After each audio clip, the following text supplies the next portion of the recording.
What if I were to suggest that you play a key role in the awakening world? And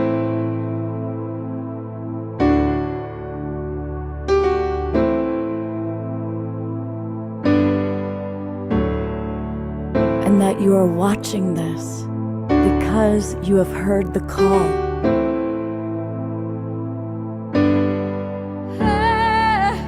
We can start right now by opening our hearts and minds.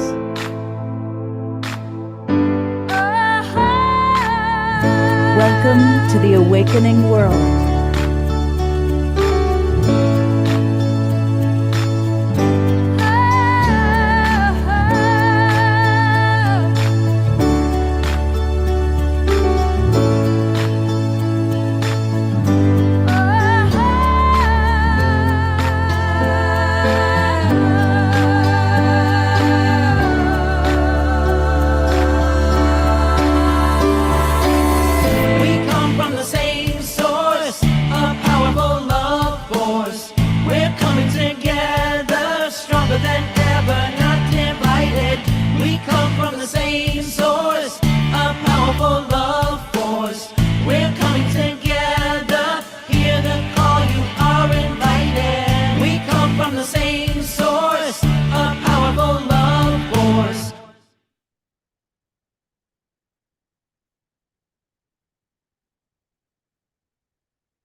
Good evening, everybody. I'm Love Coach Scott Katamas, and welcome to the Awakening World, our Saturday night edition.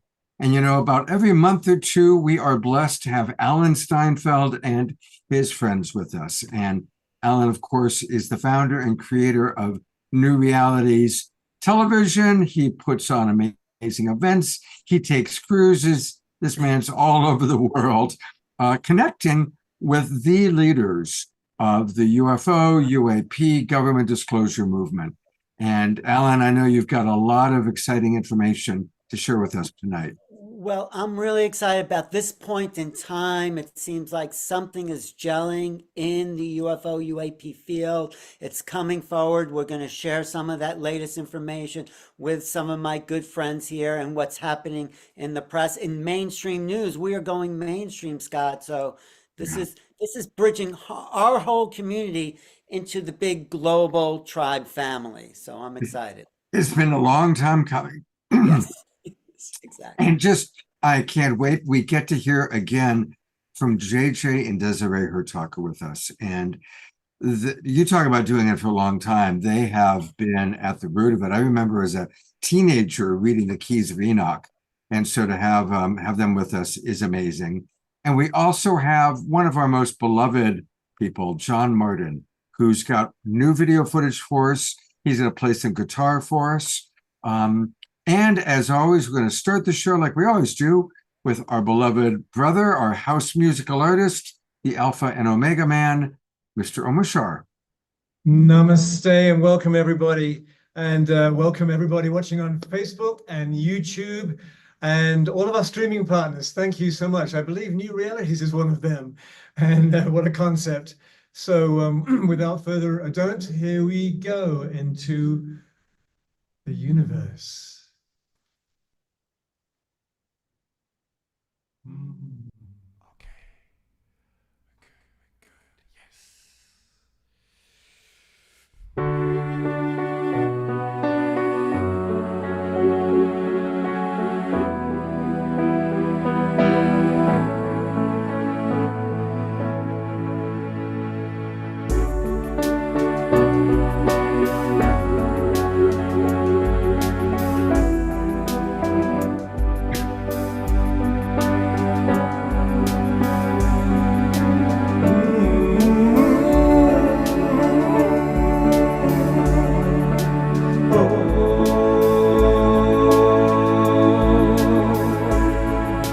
Words are flying out like endless rain into a paper cup.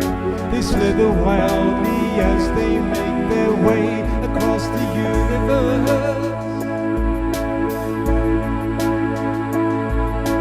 Pulls and sorrow, waves of joy are drifting through my open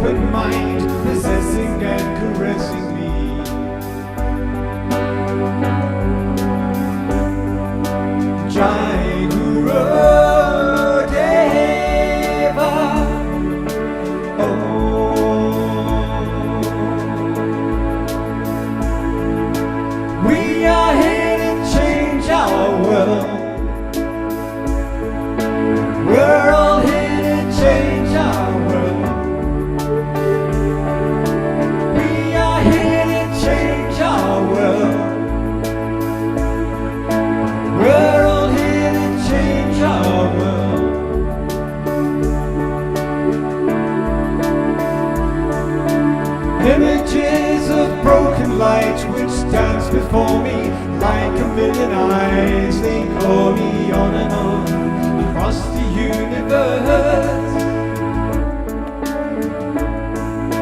Thoughts meander like a restless wind inside a letterbox. They tumble blindly as they make their way across the universe. Jai Guru Deva.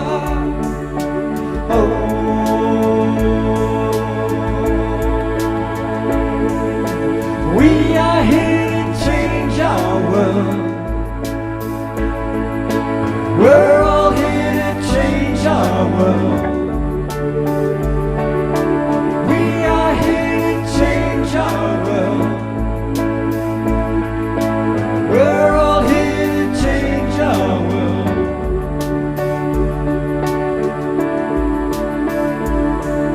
Sounds of laughter, shades of life are ringing through my opened ears, inciting and inviting me.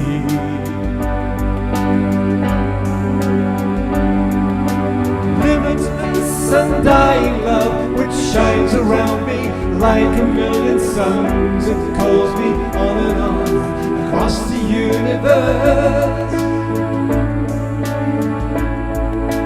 Jai Guru Deva.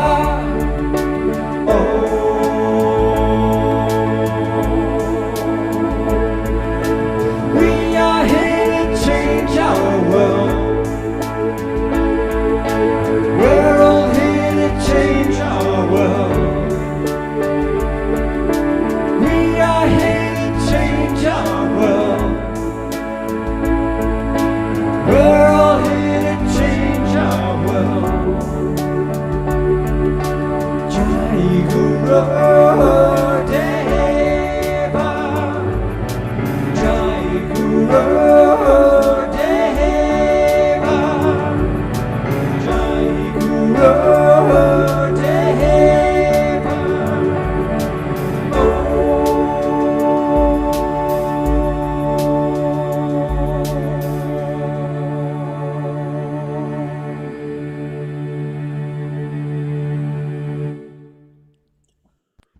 Wow. What That's a, the perfect song. did he nail it or what? I think I started.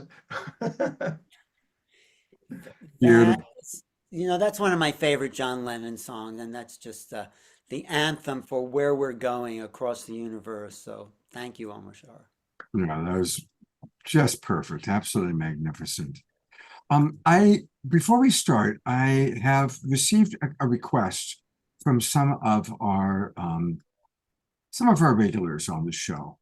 And when you watch the video, what does it say? We're here to inspire. And so I'm going to make a request. And that is that we are going to use the chat box to talk about UFOs, UAPs, government disclosure. We're going to talk about how members of our community are feeling, hyper, but we're not going to talk politics. I'm going to ask that actually from now until the end of the election, that we're not going to promote or put down our particular political beliefs. And I just really respect if everybody will please honor that. We each have a right to our own belief, our own opinion. And honestly, rather than promoting one particular person or hating another, I just encourage us all to remember maximum grace. Maximum grace for the election, maximum grace for our country, maximum grace for humanity, maximum grace for our awakening world. So just wanted to get that out there. And Alan Steinfeld, I am turning it over to you because you've got some really cool stuff to show. Well, I'm so happy you decide to do these programs on Making Contact, because this is our time. We are moving into a whole new way of seeing the world. And one of the things I want to focus on tonight, should I show my PowerPoint here? Go for it. Are we ready for that? Okay, this is, do you see that? Wait, let me just pull that up on my screen so people can see that. This is the latest best-selling book called Eminent by Lou Elizondo. And it is like here, I write on this little thing. It was a New York Times bestseller, today's bestseller, Amazon bestseller, just out last week. And what is imminent? Well, this is what Lou himself, who did a little background, he was a former intelligence officer. He he was hired to look at UFOs. I mean, it's sort of a long story. He was hired to look at the UFO phenomenon. He didn't know anything about it. And he said, hey, why doesn't everyone know about this? Why are you keeping this secret? He said to the insiders in the Pentagon. And so he defected, he left the Pentagon and went rogue in a sense, and he's here to tell the world what's really going on. So this is a little clip about what is imminent. Disclosure, the realization that the U.S. government is aware that the topic of UAPs is not only valid, but they're real. Ross, we're not alone. We are not alone in this universe, and the U.S. government has been aware of that fact now for decades. The American public, the entire planet, is being lied to by the American government about what's really going on.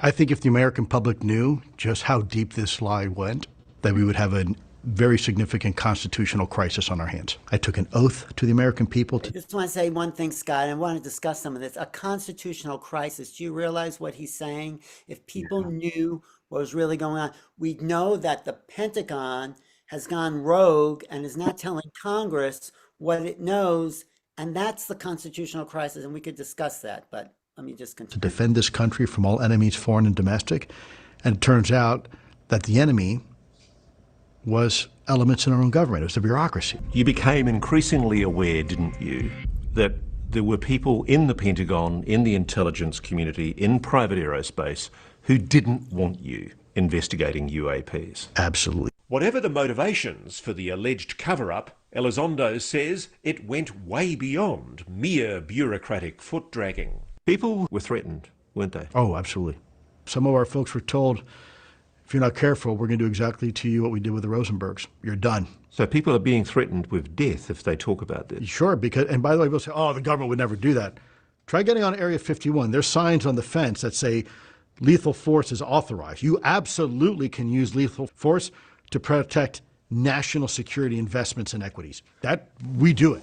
Elizondo describes the mounting obstructions, the denied requests, the scrapped plans, the threats, and above all, the steadfast refusal to disclose any of this, either to the public, the Congress, or even the President. We began to run into some fierce resistance. And the more we continued to investigate, the increased level of that resistance became.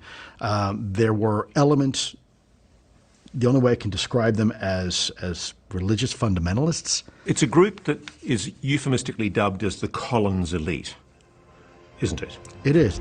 The Collins elite has long been rumoured to be a cabal of religious fanatics within the Pentagon. There are religious fundamentalists inside the Pentagon and inside the U.S. government, and specifically the intelligence community, that have a very, how shall I say, strict interpretation of their philosophical belief system. Elizondo recounts one specific encounter with a high-ranking member of this so-called Collins elite. He stopped me in the halls of the Pentagon. He says, and you know what we're dealing with are demons. These are demonic beings, and we shouldn't be looking at. By early 2017, it had all become too much. So there came a time during your work with AATIP where you just decided, I'm getting nowhere, I'm getting blocked, I'm getting stymied. What did you decide to do? I went public. I resigned. Elizondo said he was quitting because, despite overwhelming evidence, certain individuals in the department remain staunchly opposed to further research on the controversial topic of anomalous aerospace threats. I'm doing this because I believe it's the right thing to do. You suffered retribution, and in fact the Office of Special Investigations in the Air Force began a criminal investigation against you, didn't they? They did. Publicly, the Pentagon has also denied Liu's claim that he was the head of ATIP, both in prior public statements and directly to News Nation for this report, effectively calling him a liar and a fraud. What bothers me is when people question my loyalty, my intentions of what I'm trying to do. That cuts deep.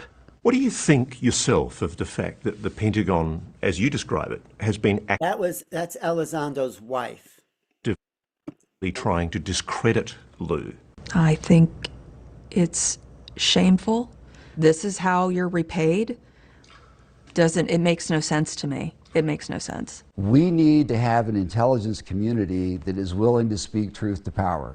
Here comes a guy who does that and clearly is correct. Does he get an award for identifying a huge, major vulnerability in America's air defense like he should?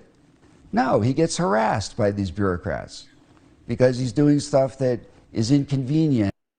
It's inconvenient for the government. Now, one other slide I just want to show before I come back to you, Scott. Now, why is it imminent? Because this is the reported UFO sightings in the last 20 years, just the report, 167,000 UFO reports, and the blue colors are in every county in the US where these reports have come in, and that's just the reported cases.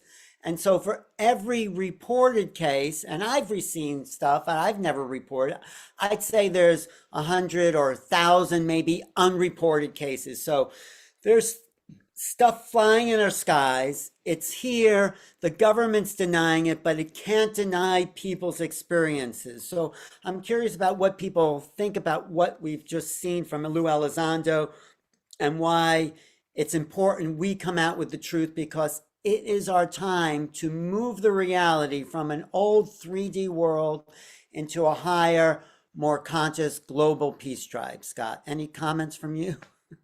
Oh, it's beautiful. Thank you.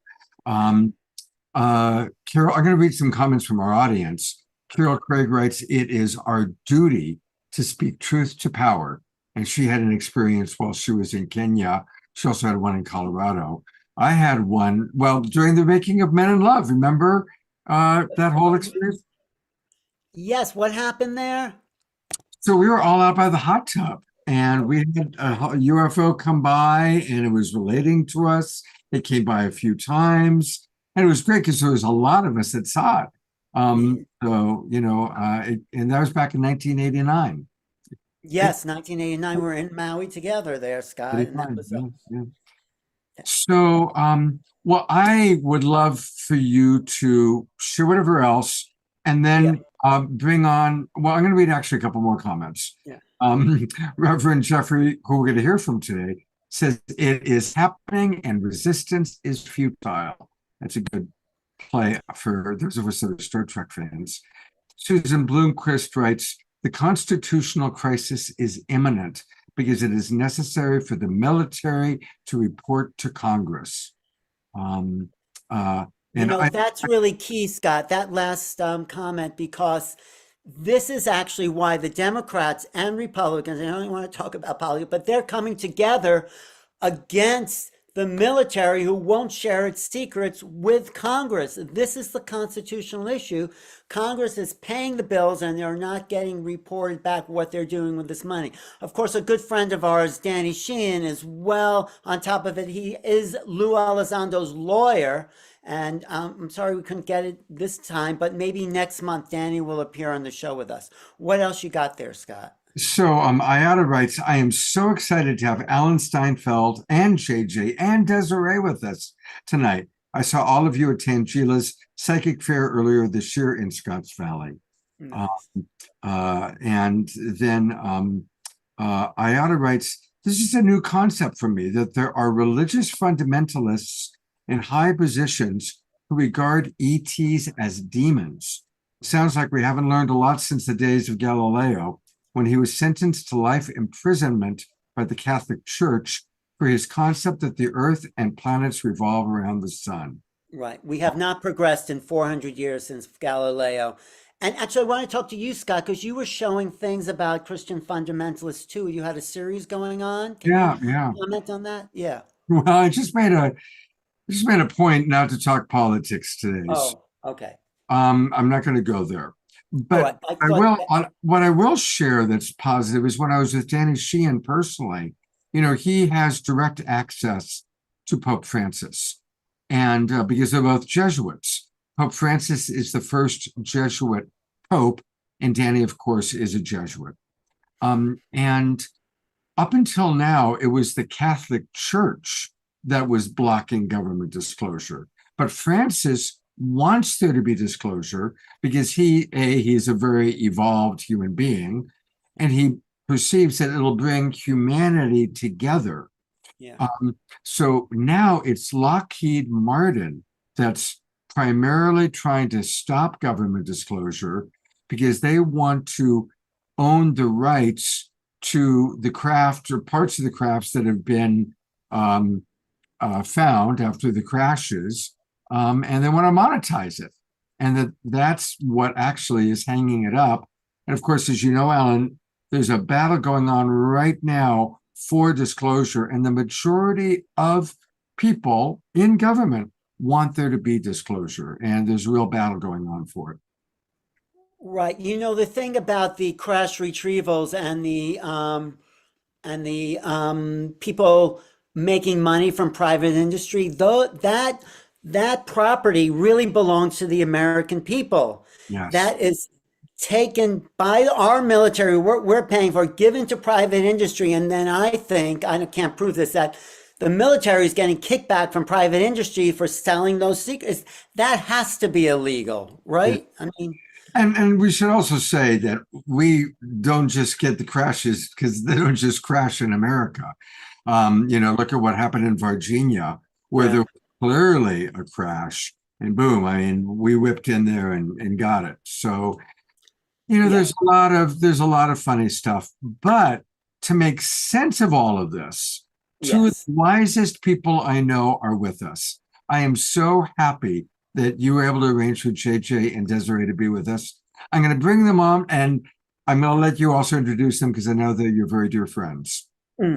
Thank you. Well, I don't go anywhere without them, it looks like. But, they have been good friends. We've traveled a lot. We've lectured a lot. They're actually in my book, Making Contact. They have a key chapter in there talking about different levels of consciousness as it relates to the ETs, and they're worldwide spiritual teachers. They're linguists. They're archaeologists, anthropologists. I was just in Egypt with them last year. So they are the two people that have the best comprehensive overview of this phenomena from a cosmological and spiritual and practical level. So doctors JJ and Desiree Hurtak. Dr. Hurtak is the author of Keys of Enoch, and together they've written many, many books, The Over Self-Awakening. So what's your comments, Desiree? Well, I just want to add to what Scott was saying. It's unusual that, of course, Elizondo said there's groups that don't want anything to do with extraterrestrials. Now, we do classify them as below the angels, but people like Billy Graham kind of accepted their reality and really wasn't putting them down as being demons. There could be some aspects. Obviously, we know we live in a world of duality, and some of them are not as positive, but most of them, I believe, are trying to help us. So also the head of the Vatican Observatory some years ago was very aware of extraterrestrials and did want to put this out in a larger scale. So right, and I'm working with one of the top Protestant theologians at the Theological Graduate School at Berkeley, Dr. Peters, who with Catholic theologians has put together a questionnaire showing that the majority of theologians who really know theology and the history of philosophy would realize that this would be a step forward rather than a step backwards. And, this is what a lot of our books are about, showing that we're just one of many civilizations in this local life space. And then there are even greater life spaces. But that's not our talk tonight. So, well, to put this in proper perspective, Ellen, you mentioned, Scott, also Keys of Enoch. And you show the film with Luis Elizondo. His takeoff really begins in behind the scenes, of course, with the declassified film in 2017 of the Nimitz event.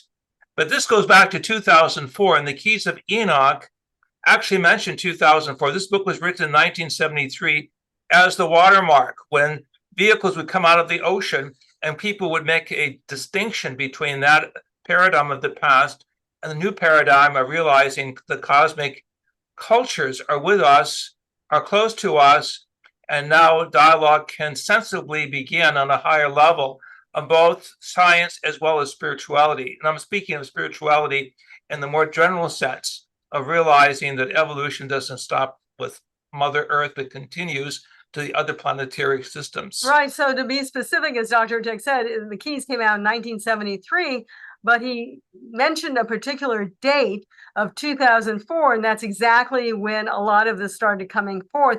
In fact, if you go back to some of the government documents of analysis, they only started in 2004 because that's when Lou Elizondo came out with this. Let's go on, though, for a minute to our PowerPoint, if I can, and to share that. And we're starting with a friend of ours, because we actually did a book that we were the advisors on from Sidney Sheldon called Doomsday Conspiracy. And so we introduced Sidney Sheldon to Gordon Cooper and had many meetings together and shared a lot together. And of course, he was the great pioneer with the Mercury program, test pilot over Eastern, who saw literally a flotilla of spaceships back in 1951. They didn't put him in a crazy house. They gave him the status of being an astronaut because he told the truth.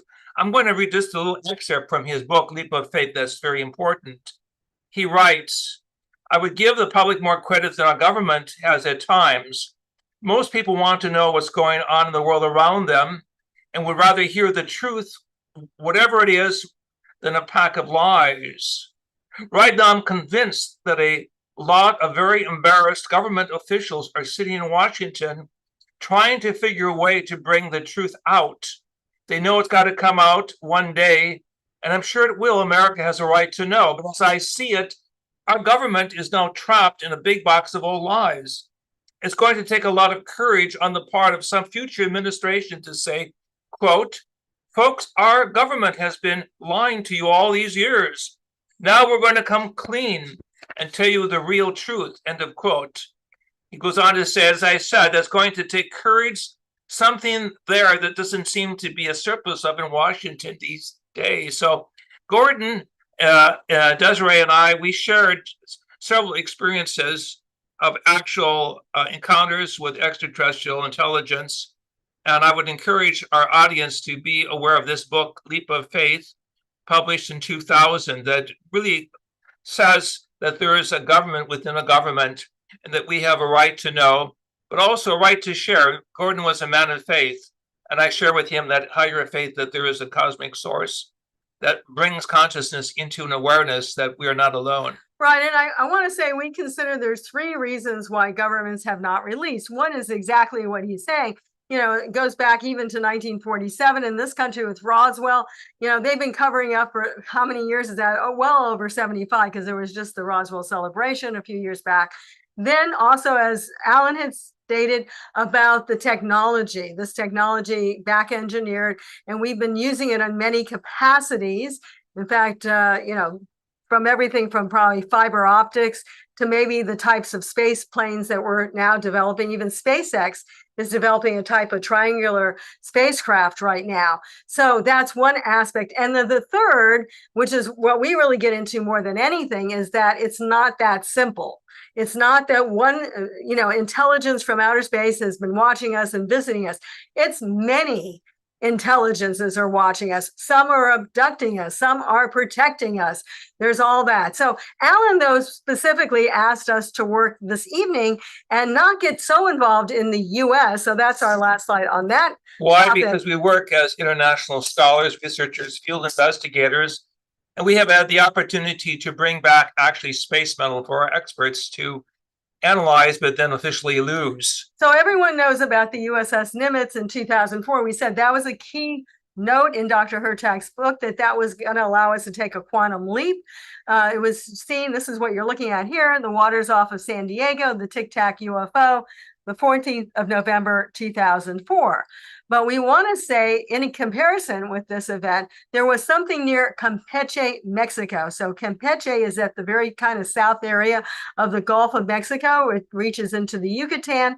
And officially, there were 11, and this is similar to what Gordon Cooper saw, you know, a whole flotilla. There was 11 unidentified flying objects on March 5th, 2004. Now we're going to show that in a minute. Here it is. It's going to have some sound, mostly Spanish.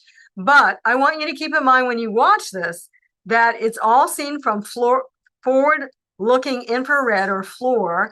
The actual pilots did not see it, but the ground radar did see it. This is very important. And they're only showing us about 3 minutes. They have 30 minutes, and it's more than the 11 vehicles they're counting. So let's listen for just a very brief second. This is all military, by the way. These are the guys that monitor. So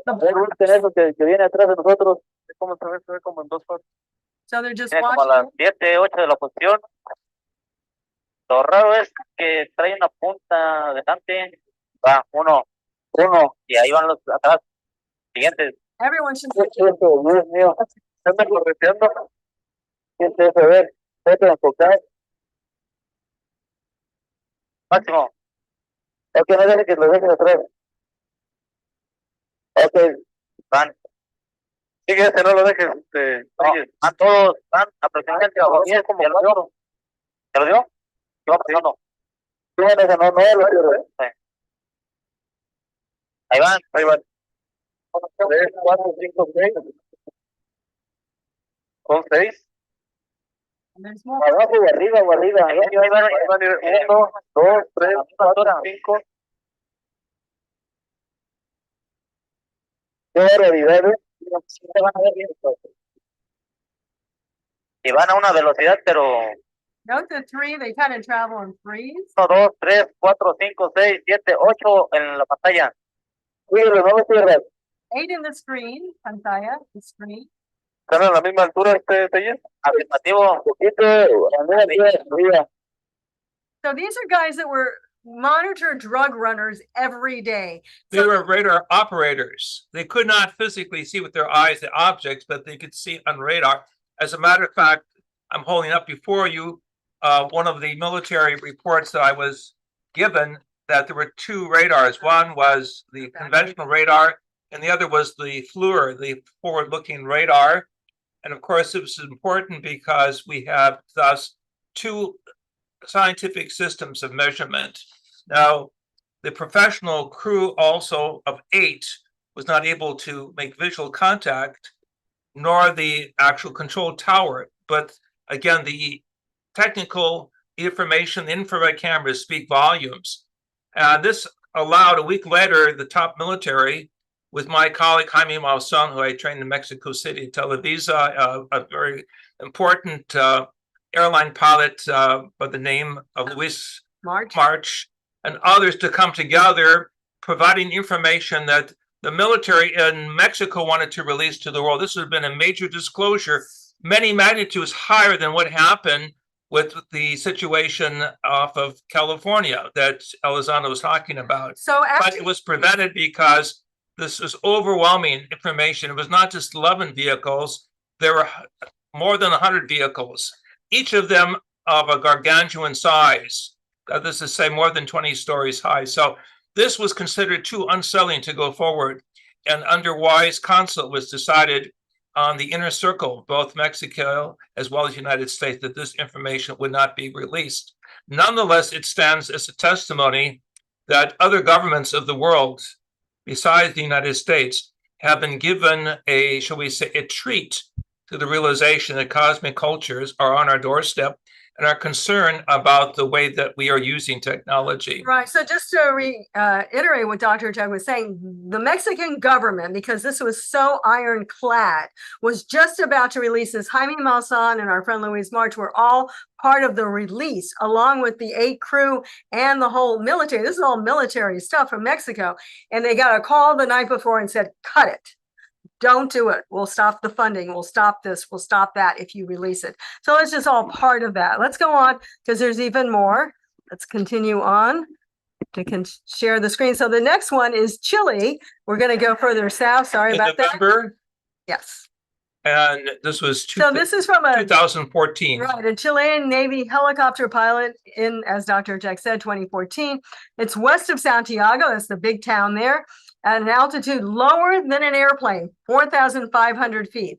Look what's going on here. As if aerosol experiments were taking place. So again, this is all Navy. These are governments. These are reports that are, you know, known and understood. Our population targets being selected for what we will call aerosol masking, which means the control of the atmosphere that can help or hurt the population below involved in the aerosol cloud. Look how that sphere like broke away from that. And right now we're starting to do similar things, right? Seeding clouds and The military I that don't we agree talked with it, but to we're doing it. in Chile and other countries in South America could not explain this phenomena. Yeah, and it wasn't some airplane. And I have to go back a minute to the House of Representative hearings where we had Mr. Graves that was there. And he said, when we increased the radar on our data out at Richmond, Virginia, we started seeing UFOs. At first, they thought they were just anomalies, but then they saw them on 3 or 4 other pattern technologies. And they said, no, UFOs are there. They're not being seen. We can talk about that another time, but here's Brazil. I guess the most important aspect of my life was, I was in Brazil. I had consulted with scholars. I was also a privileged scholar giving lectures at the University of Campinas in southern Brazil.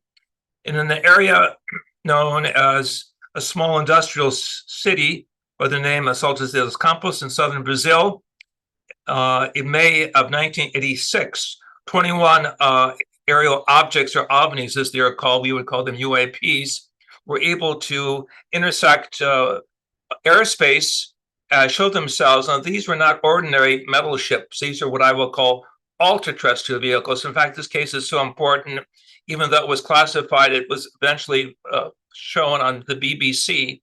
It was so important, it shows me in the foreground with my translator and scientific colleague, looking at the reality that we have a whole flotilla of ships that have a very unique etheric nature, that are making a V-like formation in the sky over an unknown military target at that time, as well as a nuclear facility that was being built by the Brazilian government, unknowns to NASA, unknowns to the American government. And so the appearance of the flotilla of 21 vehicles actually blew the lid on the cover-up of what was taking place. And this led to legislation. It led to press releases showing that there was something more to the surveillance that was taking place of our planet at this time.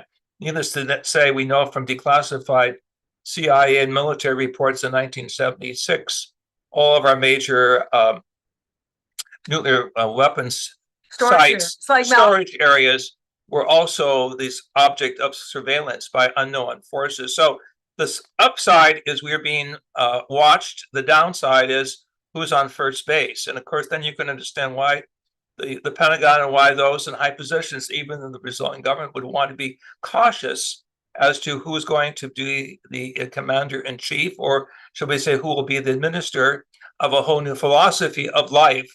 And of course, our work with the indigenous in the areas of Brazil and areas of many of the South American countries has led to their sharing with us valuable information. Right. But the star nations are coming back because they do not like what is happening on our planet. Right. So here's a video. It's actually on Alan's New Realities TV. I also have a link to mine, which is Keys of Enoch TV. But this is called Moment of Contact. It was an interview done with Jamie Foxx, who went down there and did a lot of study about this. You can see what the alien looked like in the upper left picture. And we're going to listen to the video just in case I had actually transcribed some of this. And it's a great video we did with him. We were very involved in the case. He was Varginha. He was very involved. Yeah, it's called the Varginha case. There was a UFO that came down. There was at least 2 aliens that were part of it. One died, it seemed right away. The other one lived a little bit longer and telepathically talked to one of the medical doctors who was trying to help them. But since we're talking about cover up, we want to just show this little clip from the video. Let me go back and make sure we get from the start. Oops. Okay, I guess well. When Paccaccini, after having disappeared, one of the leading researchers on the case, resurfaced 18 years later, which is just a few weeks ago, he said word on the street with the Brazilian authorities that he talked with back in '96 was that the Americans shot it down or brought it down or whatever you want to say. That's what he said. I'm not saying that. That's what he said. Brought it down outside of Brazil and then it flew into Brazil. Is that what you said? It was damaged and it was heading in the direction of Minas Gerais, the state of Minas Gerais, which is where Varginha and Campinas and yeah. So both of you are obviously aware that the Brazilian government had arrangements with the U.S. and also with NORAD, which was really overseeing a defensive shield of North and South America regarding unknown objects, which would include the category of extraterrestrial technology. So the Brazilian authorities were already told on January 16th that some sort of technology was flying over Brazilian airspace in that general area of Varginha. So they were already, the military were already alerted that something unusual was coming in, and perhaps they were prepared. You were as indicated with radar. Because I was going to say that's not in the film, that what JJ just said. So that's kind of, I put a statement at the front that it was rumored, and then I sent it to some intelligence people in the U.S. and nobody really had an issue with it. I indirectly spoke with a gentleman who wrote a book, a Brazilian researcher who had met with Brazilian authorities, and they had shared that information anonymously, and we felt comfortable enough at that point to keep it in the film. Although I was right on the edge with it, you know. But then when I got response from some of the military guys in the U.S., I was like, okay, well, I think there's enough evidence to leave it in. As soon as it crashes, it seems like the military's already on the scene, according to your witness, right, James? I think they got to the scene within minutes. Within minutes? Well, that's pretty good. So they were expecting that to happen. It's like they were probably tracking it somehow. This was Brazilian military, right? And those guys came from the base ESA. And they picked up the craft in the field. Is that what happened? We don't have, the only military witness that we have is Military X, and his friend was part of the ground operation for the recovery of the crashed object. He was not part of that, but he said his friend said, yeah, that's where it all started, at the Myelini farm. And and of course the Americans came in, they got the body. Do you think they also took the craft with them back to the US? That I don't know. Actually, the craft first went to they picked them up in Campinas, went to Sao Paulo, and from Sao Paulo to Panama, and from Panama to the States. But I don't have any of the details. I was told this by a military person who was. Yeah. So I can jump in. I was lecturing at the University of Campinas. I talked to medical doctors who talked only with their eyes because they were sworn to secrecy. They could not talk with their mouth, only with their eyes. But the specimens were there. There were more than 2. There's quite a few specimens that were shipped out of the country. And I was there because of my research. I work with the indigenous, as you know. And also General Ochoa, who was our colleague, who was head of the educational program at the Air Force facility in Brasilia. So the crash took place in Minas Gerais. The military convoy brought the bodies down to Campinas, where clinical doctors did the autopsies underground. I was able to know some of the details. And then they were shipped to the area of Panama and then brought to the United States. So there's a reason for this. My late colleague, Stanton Friedman, said these were aliens of the lower type. In other words, it was a mixture of hybrids that were being experimented with. So if this is true from the Brazilian perspective of the military autopsies, Stanton Friedman and others that I know who work behind the scenes, clearly there is some experimentation going on. It's way over the boundaries of human respect and understanding. And so this in itself would be one of the reasons why any government, including now the Brazilian, the Chilean, even the Argentinian, would be somewhat reluctant to put all the cards on the table when your citizens are being taken for medical experiments. Right, and these beings had red eyes, protuberances on the tops of their heads. And let's just go on because our time is short here. The British also, I thought this is like amazing that the Prime Minister Winston Churchill ordered a UFO cover-up. That's even before we even knew what was going on the 5th of August, 1944. That's during the war, due to a confirmed military sighting of a UFO. So you want to know who the first government was to do a cover-up? Well, at least in terms of reporting about it, that this came out in the paperwork Or a later. superpower government, the United Kingdom. It was Churchill. So, and then a secret 1957 report prepared for British intelligence chief says that there was an average of one sighting reported a week way back in 1957. So Alan showed that great picture, but ultimately, you know, it's been going on for a long time. And then in 2010, 5,000 pages of correspondence were released by the Minister of Defense. And of course, that is where Nick Pope used to work, and the National Archives for the public. So this is a much bigger picture than that which is going on in Washington, D.C. Much bigger picture because it involves all of human civilization. And just a final thing, a couple more slides, but this is, to me, one of the most important cases, and it's called the Rendlesham Forest, and it's in Suffolk. It's also called the Bentwaters. There was UFO seen on the 26th of December, right after Christmas, till the 28th. The first one was MPs, and one was a woman. She won't even talk about what she saw. The second was associates that Alan and we have talked to. Pendleton, you can see down as well there. As Larry Warren. Yeah, and they went and actually touched the spacecraft. And then Larry Warren talks about the next night, which is when these, it was secret, and that actually, I have to say, the picture in the middle was one of the things that Jim Pendleton saw on the spacecraft. They had pictographs. And then in terms of the 28th, then the whole, we'll say, military base, and it's a joint UK and USA base that had nuclear missiles. No one knew about this. And supposedly lights came down over the base. Everyone was there. Everyone was looking. And the nuclear missiles all went dead. Very similar to what happened at Malmstrom Air Force Base as well. So the object or the diagram in the center speaks of the metaphysical language system beyond the telepathic signals that were being received by various contactees throughout the world, suggesting that there was a higher vocabulary, as you can see by the little interpretation of the pyramid-like object in the center. There's something connected with pyramidal geometries as the building block of evolution throughout world cultures.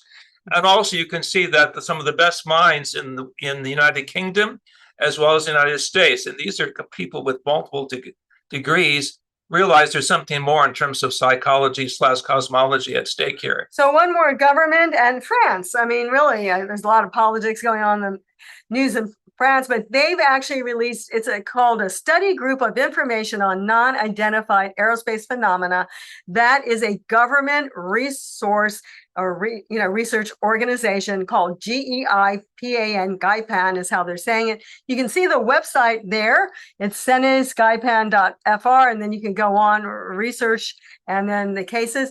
Like MUFON, you can actually report French sightings, and they now have in the thousands, and they put them up on their screen. So, I mean, in a certain sense, they may be holding back certain things. Well, the French have great minds. Yeah. I mean, Michel Clerc-Pouet, who testified at the United Nations privately, to Secretary General Kurt Waldheim, Jacques Vallée, others. They're the great minds behind the mystery, what has been seen historically as the synthesis of higher cultures and human cultures converging through symbolic language. So we've written papers about the technology we believe that they have, and we believe it is electromagnetically based when it's in this reality. Can talk more about that. But the third case that I mentioned in terms of why they're not disclosing is the complexity. So you see Dr. Hurtak up with our good friend Elizabeth Clark From South Africa. and she was in contact. In fact, she was taken off the planet to what she claimed was the nearest star system, and it was Centauri, and she was absolutely right. She says they look like us. In fact, they've been here before. We're part of them. They're part of us. And there's a painting of her contact person. And then if you go down, we're talking about robot intelligences. They actually have been seen. The bottom left. The Pascagoula, Mississippi didn't look like that, but robotics is a possibility.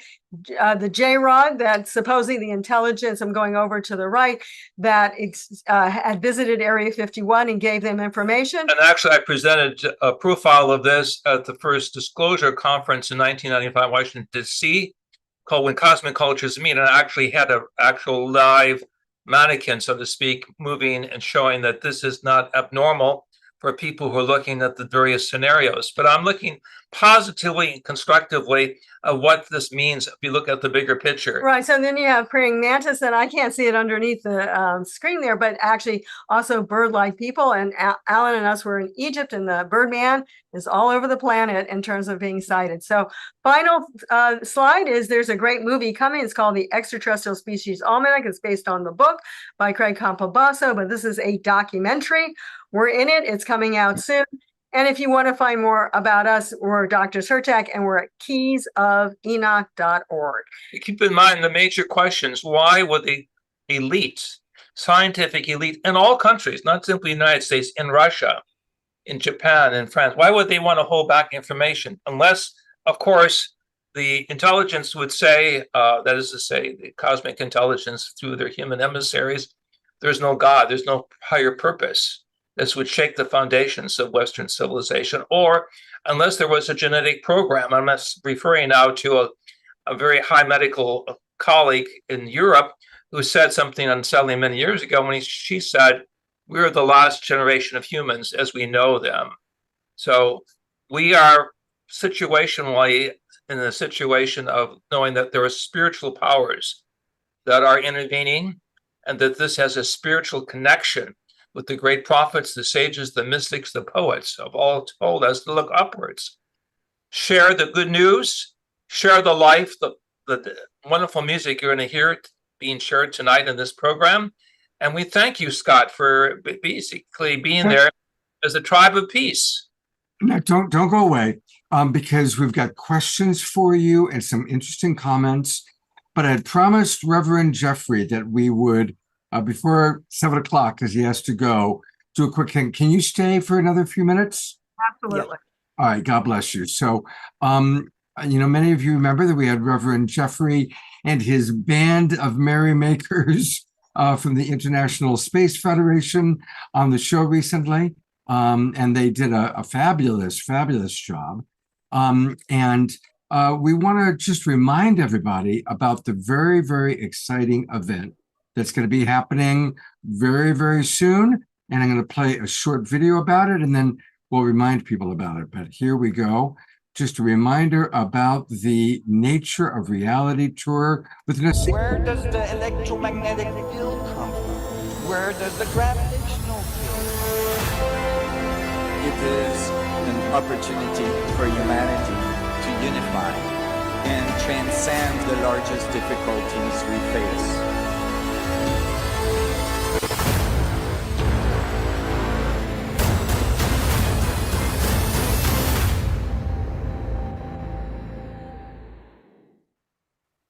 So, Jeffrey, remind our audience about how they can participate in this amazing event happening in Los Angeles next week.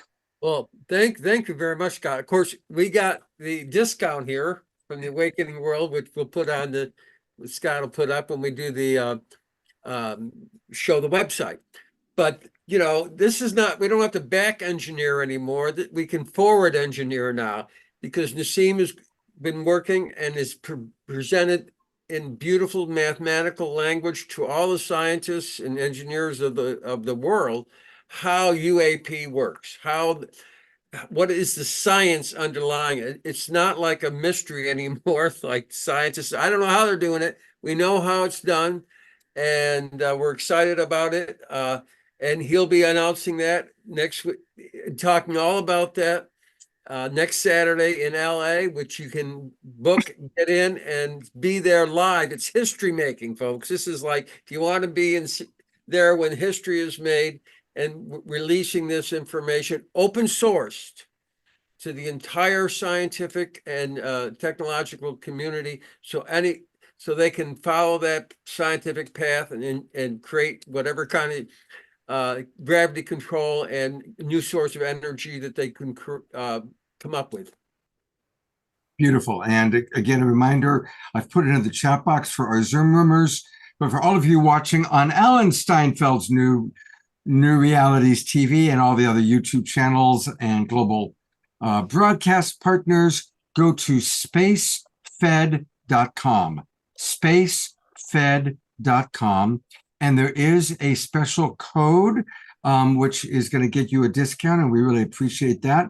This is just for Global Peace Tribers only, and the code is ISF, that stands for International Space Federation, ISF Community 20, ISF Community 20.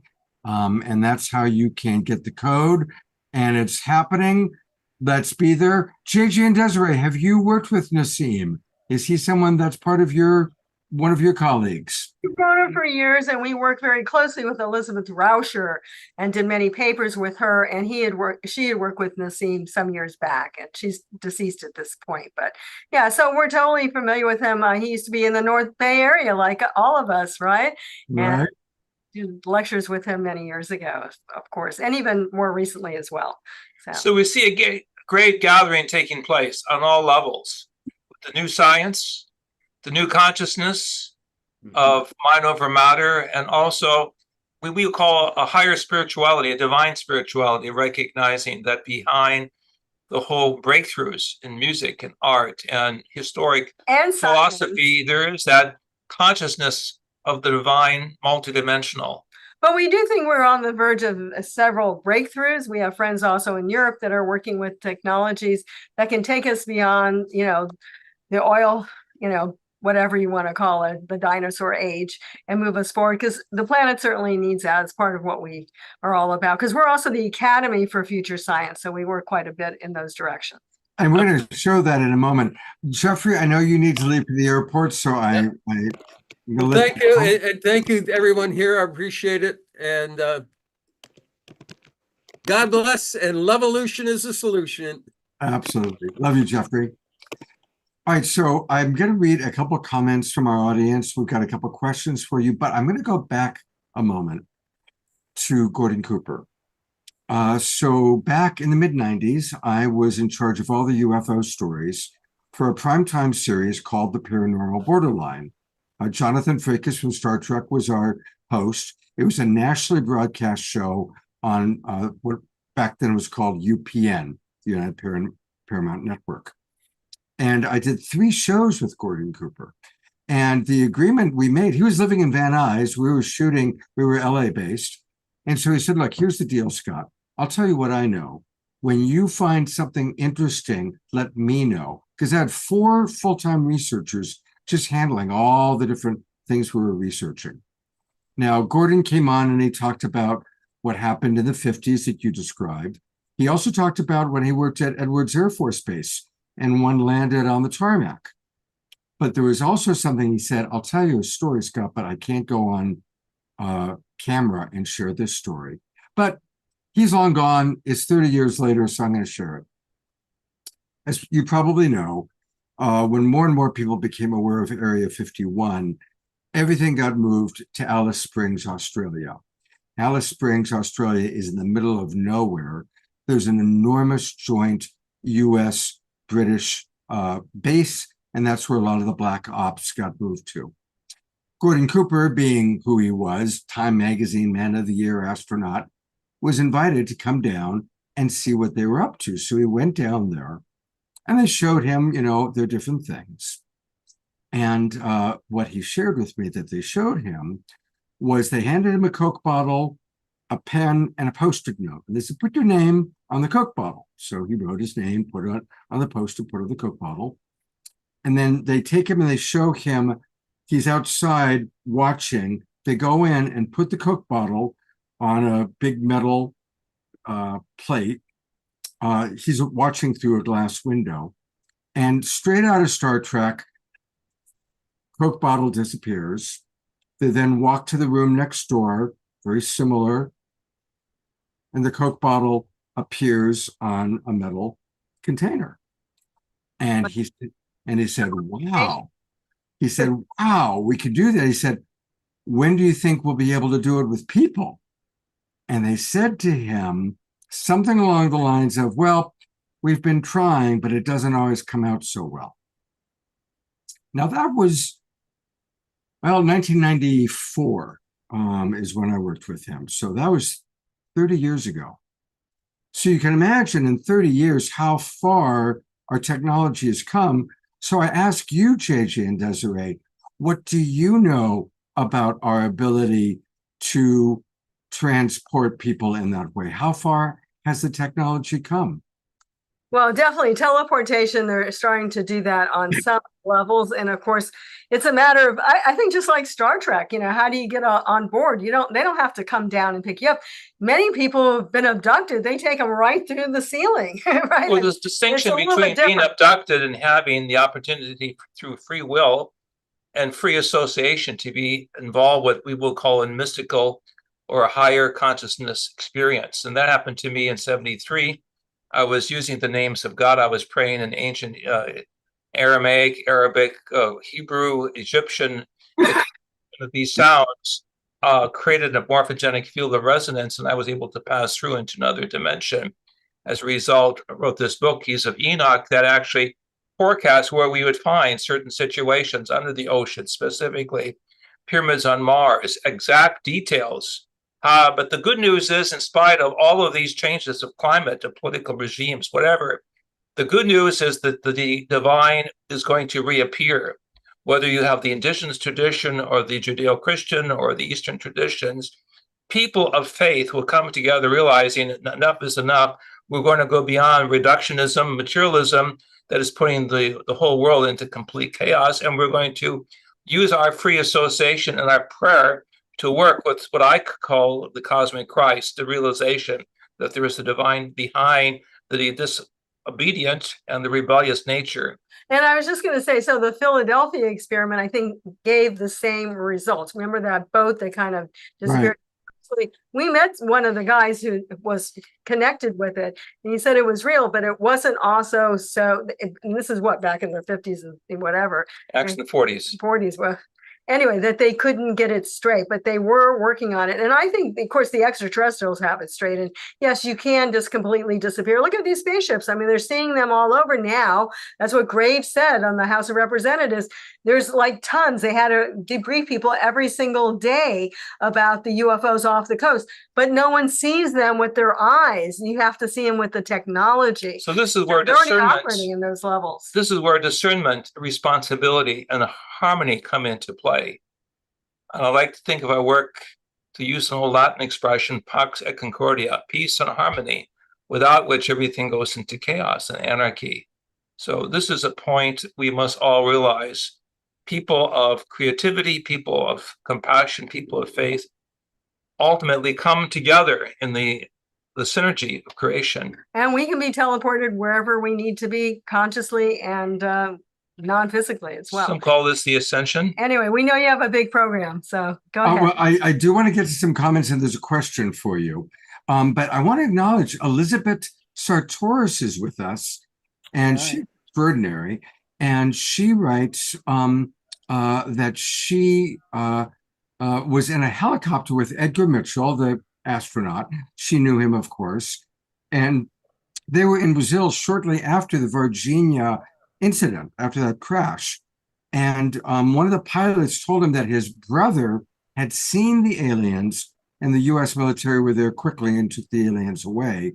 And of course, we showed James Fox's film, Alan, at Sunrise Center. And a lot of the people who were in our audience watched, and we talked to James about the Virginia event. So, but the question that came up for you, let me find it. We should have Elizabeth on our next show, Scott, that we're doing about. I think she's in the audience right now. Well, Yeah. we could have Talks her about say the whole something. thing of how we just need to change frequencies and go into these There other. she is. Elizabeth, welcome. Do you have anything to say about the worldwide UFO phenomena? Yeah, well, as JJ and Desiree know, I was in that 1995 disclosure meeting. And what I wanted to say was, yeah, back to my keyboard, you know, these alien ships know how to move from the physical to the non-physical. They can slide up and down. So when you hear a story in which a woman says, oh my God, the aliens came through the wall last night. They took me out to their ship. They did this and that. And before they brought me back, and the husband says, baloney, you were in bed all night. How can they both be right? Okay. He stayed in the physical. So he had no perception of her being taken out of body in her etheric form, right, through the wall, which the etheric form can get through. And then when you're out in the etheric, everything feels solid to each other. And I know that from out-of-body experiences, you know, that I could go through the wall, but then if I saw people on other planes, they would feel solid to me. So it explains why both of them are right, right? That they're in the physical or non-physical parts of the same keyboard. Right, that's your whole idea. The keyboard goes from physical into non-physical. It's all one vast spectrum of being. Yeah, and when Nassim was taught to fly the ship, remember they merged his mind with the ship, and then he panicked, so he was rocking around because he was the ship now. And they calmed him down and then showed him how to go anywhere he wanted to by thinking of where he wanted to be. And I laughed afterward and I said, so when people see UFOs doing crazy things in the sky, is that another Earth kid being taught how to fly one? Elizabeth, while you're here, I just want to ask you, have any comments about what Elizondo has said in the coming disclosure that looks like it will happen at some point? Well, I hope it does happen before they stage a false flag invasion, which is also a real possibility, because we have to get it out that I don't believe there are any hostile aliens, you know, messing with us. Every story I've heard, every person who's actually been on UFOs that I've heard, it's all been that they care about our destruction of the planet. They have to kind of let us come to our senses, but I'm hoping that they will interfere when necessary, as they have when our missiles were threatening to launch, you know? So in addition to all the nuclear that they've neutralized, trying to tell us, hey, kids, stop this, right? I believe the whole Nimitz experience, because it was off the coast of San Diego, I think that they actually were trying to neutralize the buildup of energy on the fault lines. And also, Jaime Maussan has a camera at the big volcano, Popocatépetl, by Puebla and Mexico City, and they're in and out all the time because they're trying to neutralize. If that thing goes off, I mean, really goes off, I mean, you got several, like 10 million people around there. So there have been some people with negative experiences, but I think it's like people. There's some good people, not so good people, but most people are pretty good, you know? So I think it's a very complex situation. And I think it goes back to what Einstein said, is the universe a friendly place? How do you side on that? And I think it's a friendly place. And I think for the most part, these beings want to make friends with a bunch of apes whose favorite pastime is tribal warfare. So, you know, we're doing. There's a question that while we've got the Hertogs with us. Yeah. This is a question for the Hertogs. And Elizabeth, I think it'd be fun to hear your answer to this also. This is from Margie Biller. And I want to acknowledge a lot of comments have come in, so I apologize for not reading all of them. But Margie asks, what, in your experience, given your knowledge of ETs, how should it be handled? How should we move forward with disclosure to the world? So we'll start with hearing from the Hertogs. And then Elizabeth, if you want to comment, I think I'd like to hear what you have to say too. Well, one of the heads of the space program of Israel, I know that's not a popular country right now, but he said that, you know, his country, the US, other countries are all in on this, as we all know.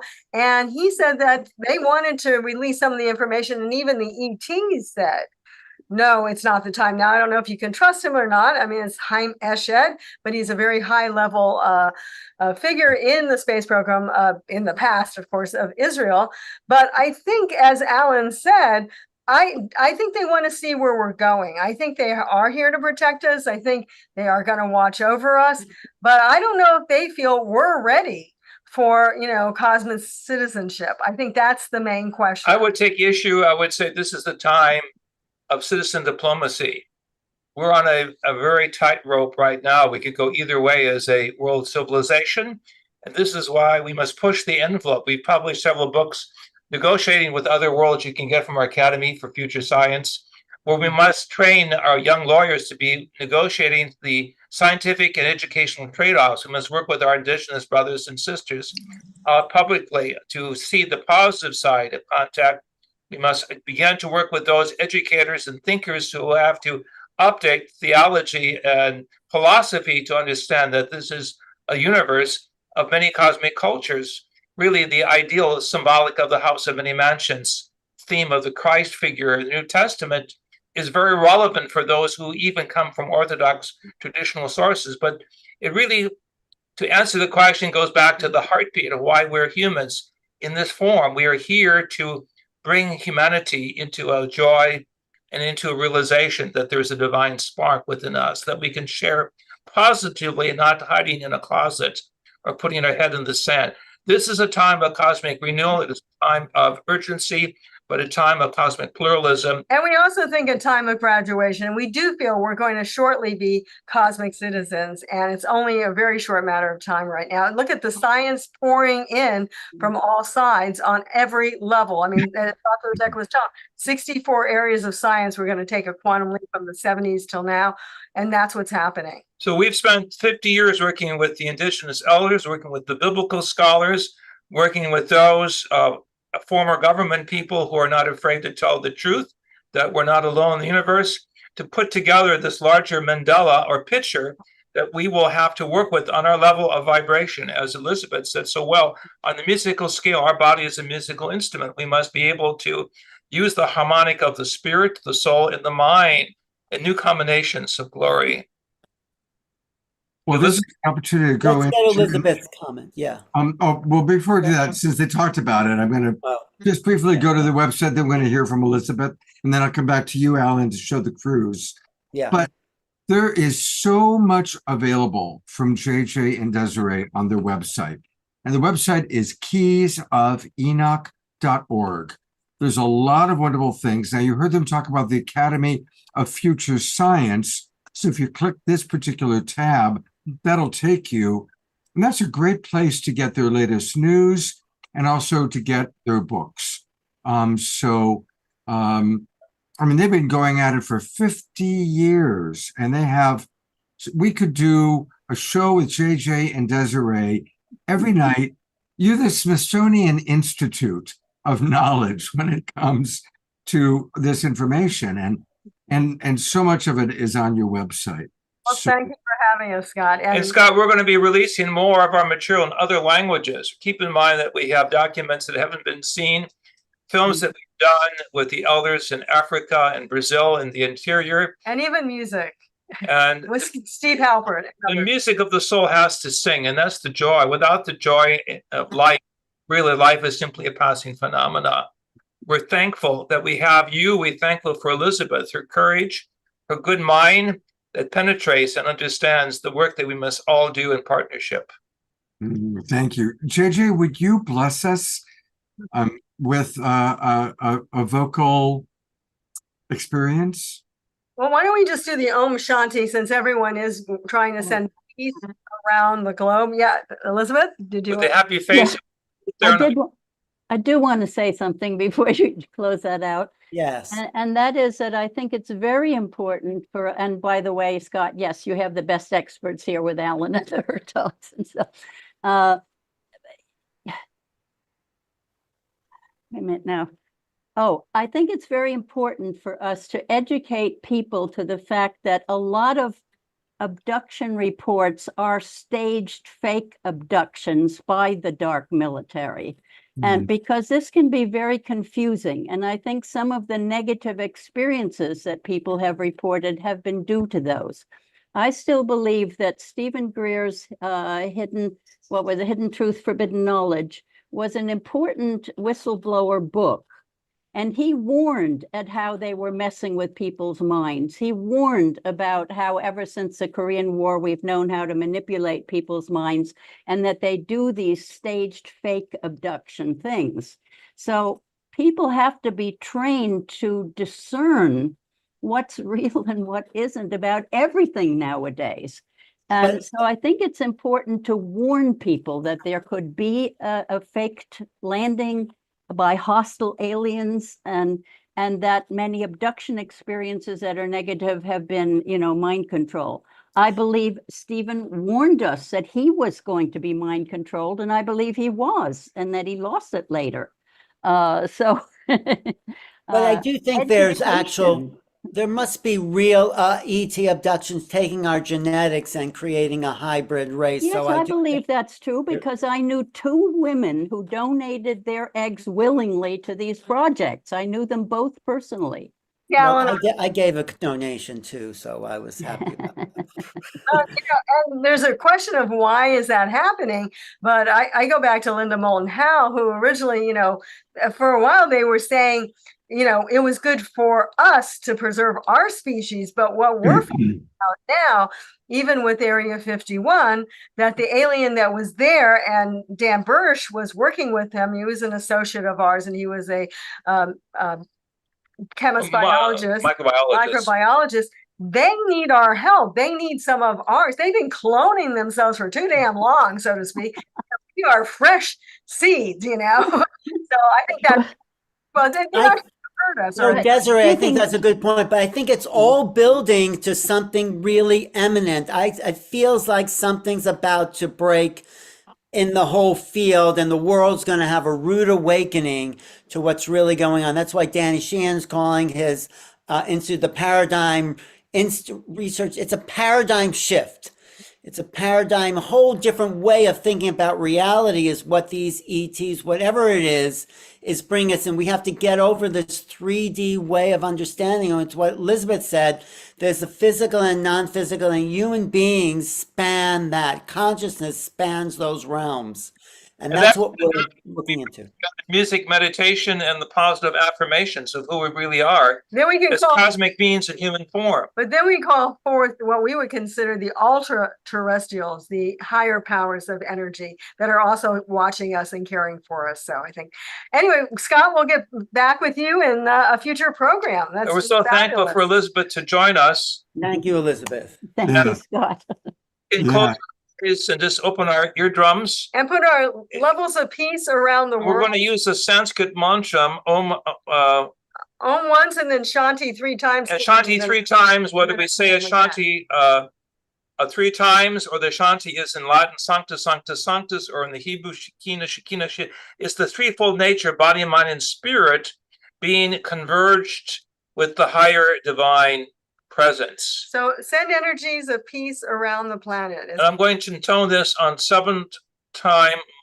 So the 7 seals or chakras, as they're often referred to as the wheel-like structures within our body, are activated. So close our eyes, but open our ears, see the beautiful light. Or join us in spiritually through your third eye. Encompass Mother Earth, children across the world holding hands, even walking upon the waters of the oceans metaphysically, bringing about a whole new introduction to the great graduation that is about to take place, we believe, in the not too distant time. And so we intone the words, Om Shanti, Shanti, Shanti, Om. Om Shanti, Shanti, Shanti, Om. Shanti, Shanti, Shanti, Om.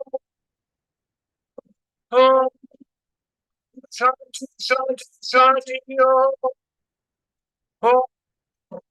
Shanti, Shanti, Shanti, Om Shanti Shanti Om Shanti Shanti Shanti Om. May peace prevail on earth and the heavens in all directions. May those who seek the light be the light, and be the family of light on earth as it is in heaven. Thy kingdom come, thy will be done on earth as it is in heaven. And I speak now to those who say, where is it in scripture? Go to the book of Esther, and you will see that it's mentioned that India was there in the teachings of Esther. God's word went out also into the Sanskrit language. Breathe, we sing, we joyfully understand that our body is a musical instrument of glory. And thus by intonation, by synergy, and symphonic energy within, each of us become a part of the great orchestration of ascension. We thank you. Have a great program. Thanks for inviting us. Oh, thank you so much. God bless you. Your frequency was a little too high for the Zoom frequency. We lost some of that, but anyway, Scott, yeah, the Hertogs and I are doing this amazing galactic cruise coming up in December. Are we ready for that? Yeah, I'm going to pull up. You've got a video to show, and here's all the details. GalacticOriginsCruise.com. GalacticOriginsCruise.com. It looks like a beautiful boat. Yeah. And look at the amazing people that are going to be there, and a lot of our friends, a lot of people that we know. We love Vivian Chauvet, and of course the Hertogs are amazing. We love Laura Eisenhower. Haven't met Jerry Sargent, but it looks like it's going to be a great cruise. And of course, our beloved Deborah Giusti, who will be on the show Wednesday night, Anastara, Tony Ghazi. These are all people that we know and love. But you've got, and most of all, of course, Alan Steinfeld. Alan, show us the video you got. Okay, here we go to the videotape. And you see that on your screen, right, Scott? You do. Although you've got something else. I know. Let me move there's gray blotches. There, how's that? No, I've still got gray blotches. Show it. Do you know how to do it in advanced setting? Yeah, but let's just. I think that's okay, right? I mean, we'll just do.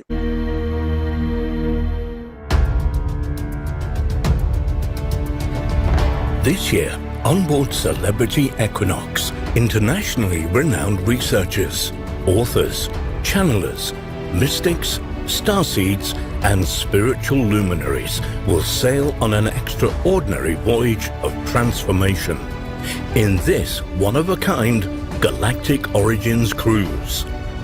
Voyage into the ancient Mayan land. Explore the latest cosmic revelations. Learn about our galactic heritage. Rediscover the hidden wisdom and Earth's true history as presented by our stellar guest speakers and teachers hailed from around the world. Exclusive offerings include engaging lectures, workshops, special events, one-on-one sessions, sacred fire ceremony, live music performances, custom-tailored excursions. And if that's not enough, how about celebrating winter solstice on December the 21st, 2024 with an extraordinary world peace meditation guided by guest speakers and teachers? Secure your participation now. With limited packages available, this is your chance to embark on a once-in-a-lifetime journey of discovery and transformation unlike any other. Reserve your place today before it's too late. Welcome back to New Reality. Okay, there. All right, there we go. So December 14th to the 21st, taking off from Orlando, Florida, and going to the Maya Riviera, the Yucatan. Are you going to go to Chichen Itza? One of those, Tulum for sure. We're going through the Bermuda Triangle. We're going to do a meditation that night. So we'll let you know if we go to another dimension there. Yeah. In Tulum, that's where they're taking us, and we'll do a meditation there. That's what we're doing because Chichen Itza is a little bit further in. Okay. Looks fantastic. And I'm sure that some of our Global Peace Tribers and people watching may want to go. And again, I'm going to just go one more time to where you can get the information on it.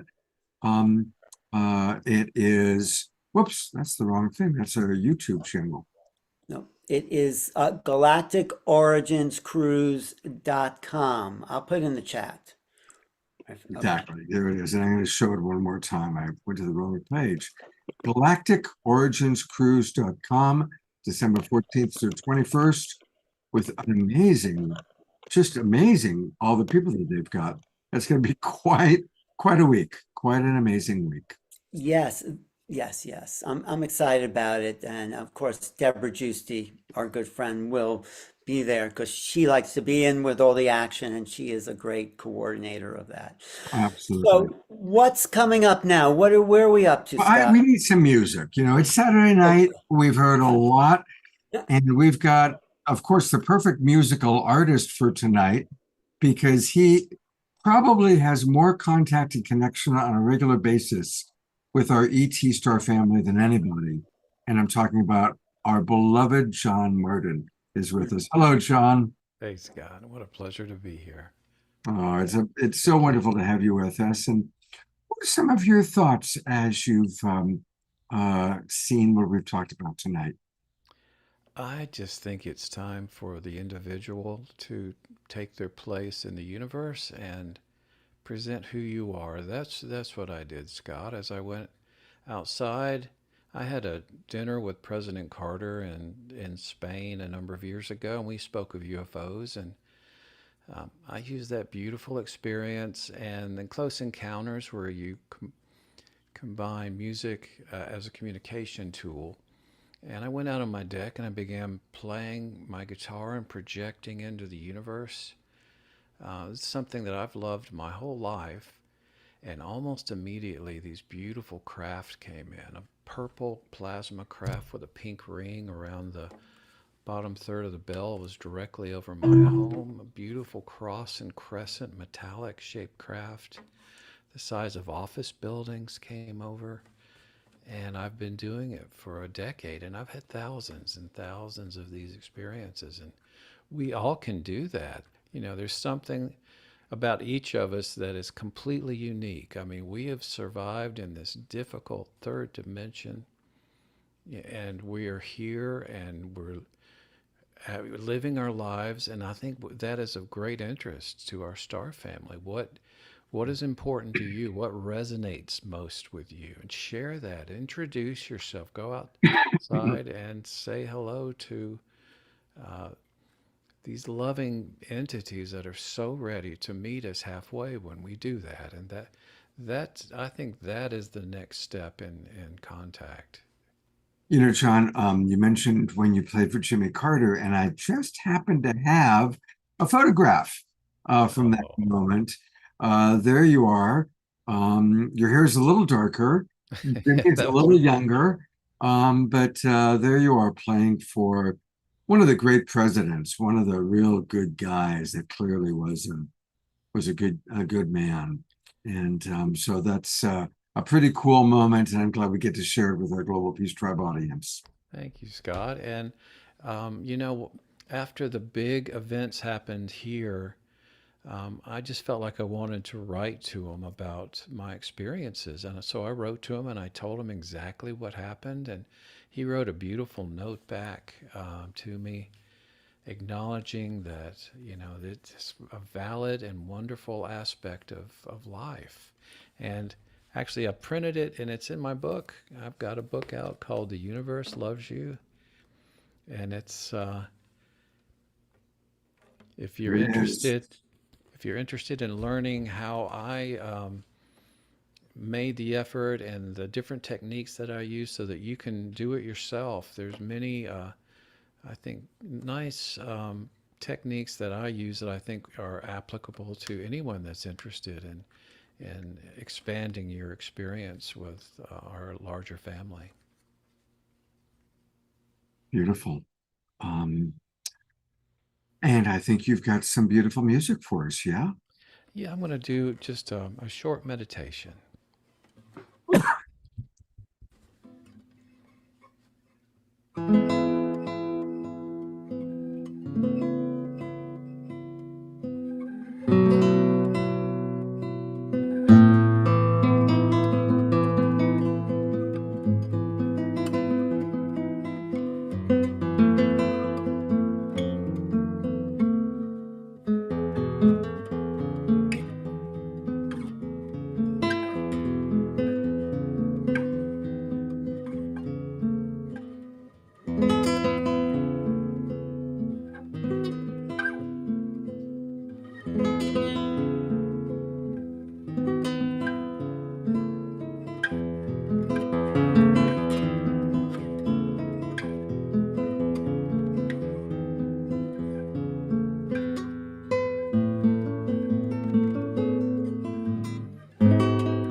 John, your music is so beautiful, and we are going to watch one of your videos that you put together for us tonight.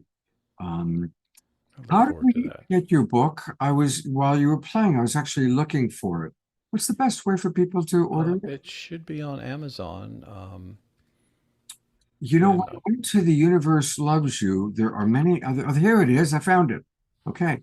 There are about 6 other Amazon books called The Universe Loves You. Oh, but I I'm on found Barnes the and one. Noble, and I think if you put in just in a Google search my name and that title, yeah, there it is. Here it is. Here it is. So it's a beautiful book. John sent it to me.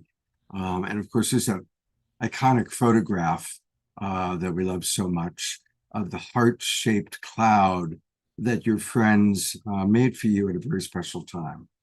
That was the first gift that I received from our star family, Scott, when the cross and crescent passed over, and I was fumbling with my camera, and they said in my mind, please don't take our picture. We'll give you something you can take a picture of. And a few days later, in my courtyard, right where the same place where I first saw them was that beautiful heart-shaped cloud. And they've done that many times for me. And I call them aeroglyphs because it has great meaning, and there's a lot of multi-dimensional aspects to it's a very temporary art piece, but it's very it touches me very deeply, and I think it has strong messages for all of us. So there's actually a little section in the video I made for you of the different aeroglyphs they've made for me. Oh, wow. Well, I think they're very important.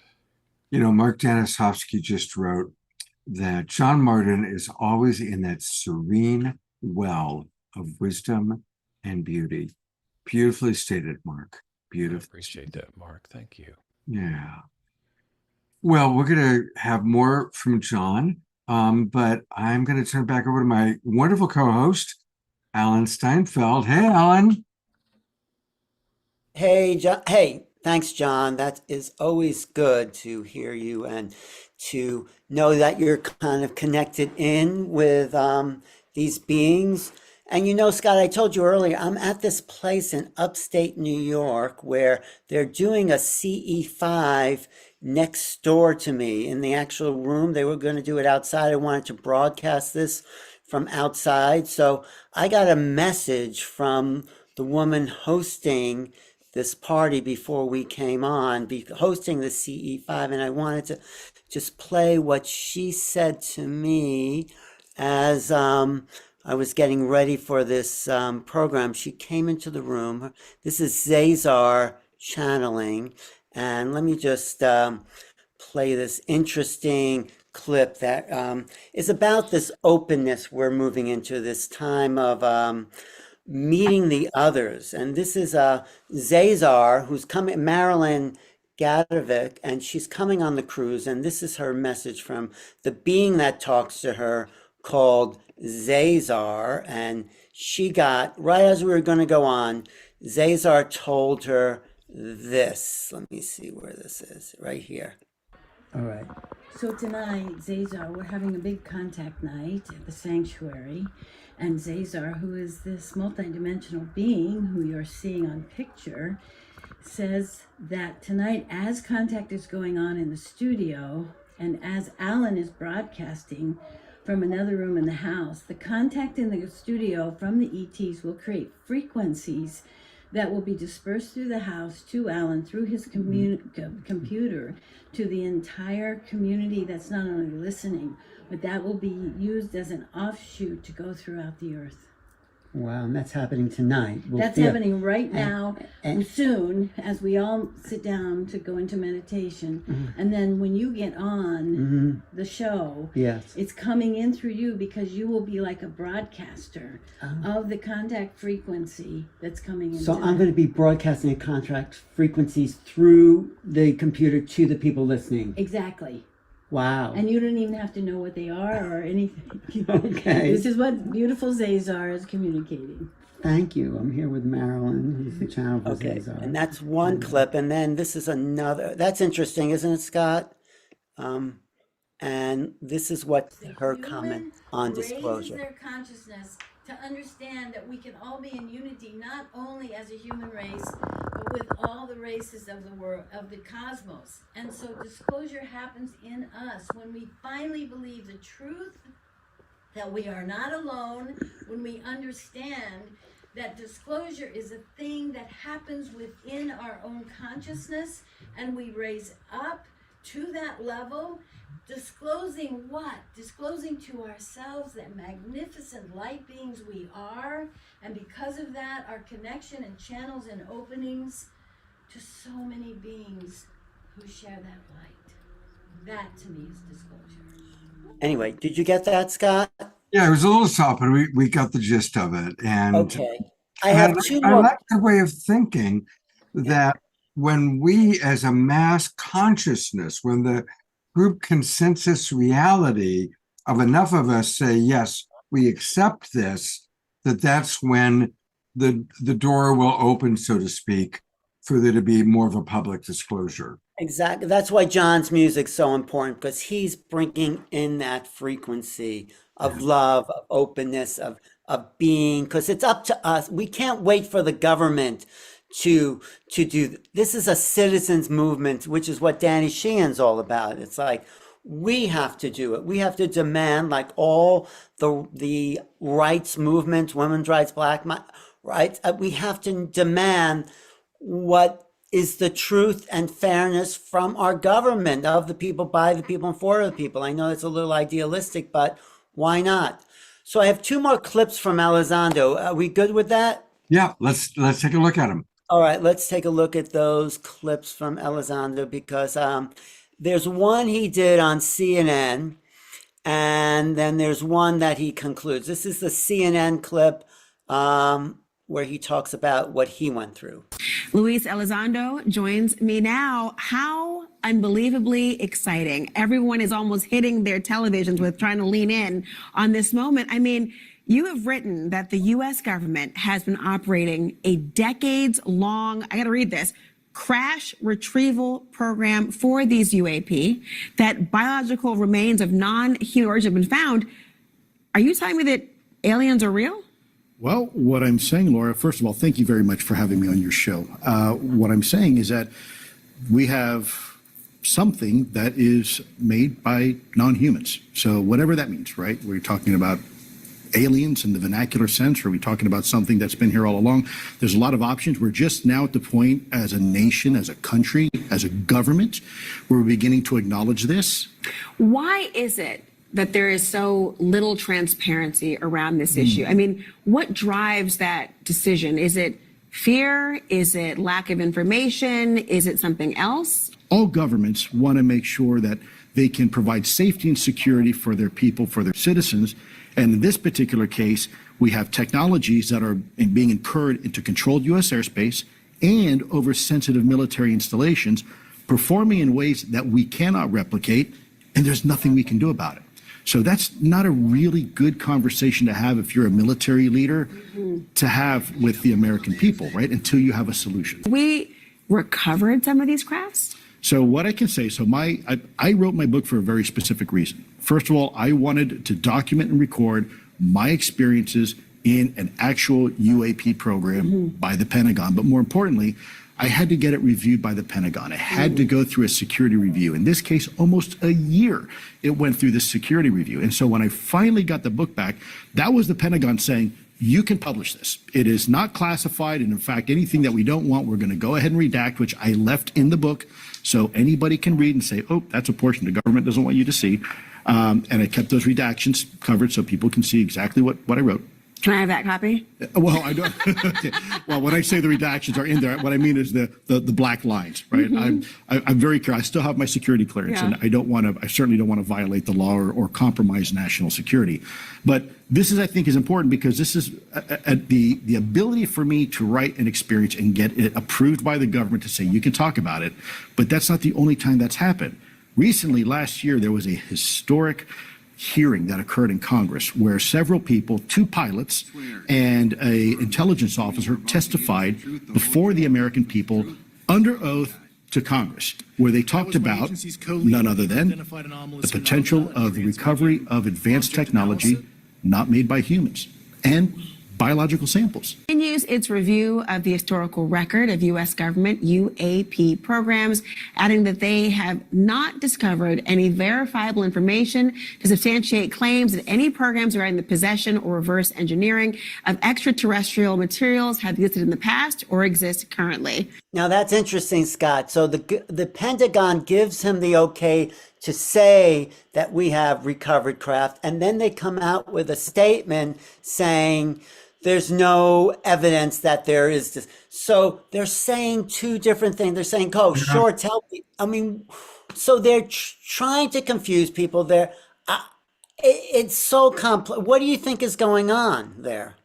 Well, one thing I want to acknowledge is, like yourself, I've been following this from the moment that Lou Elizondo came out.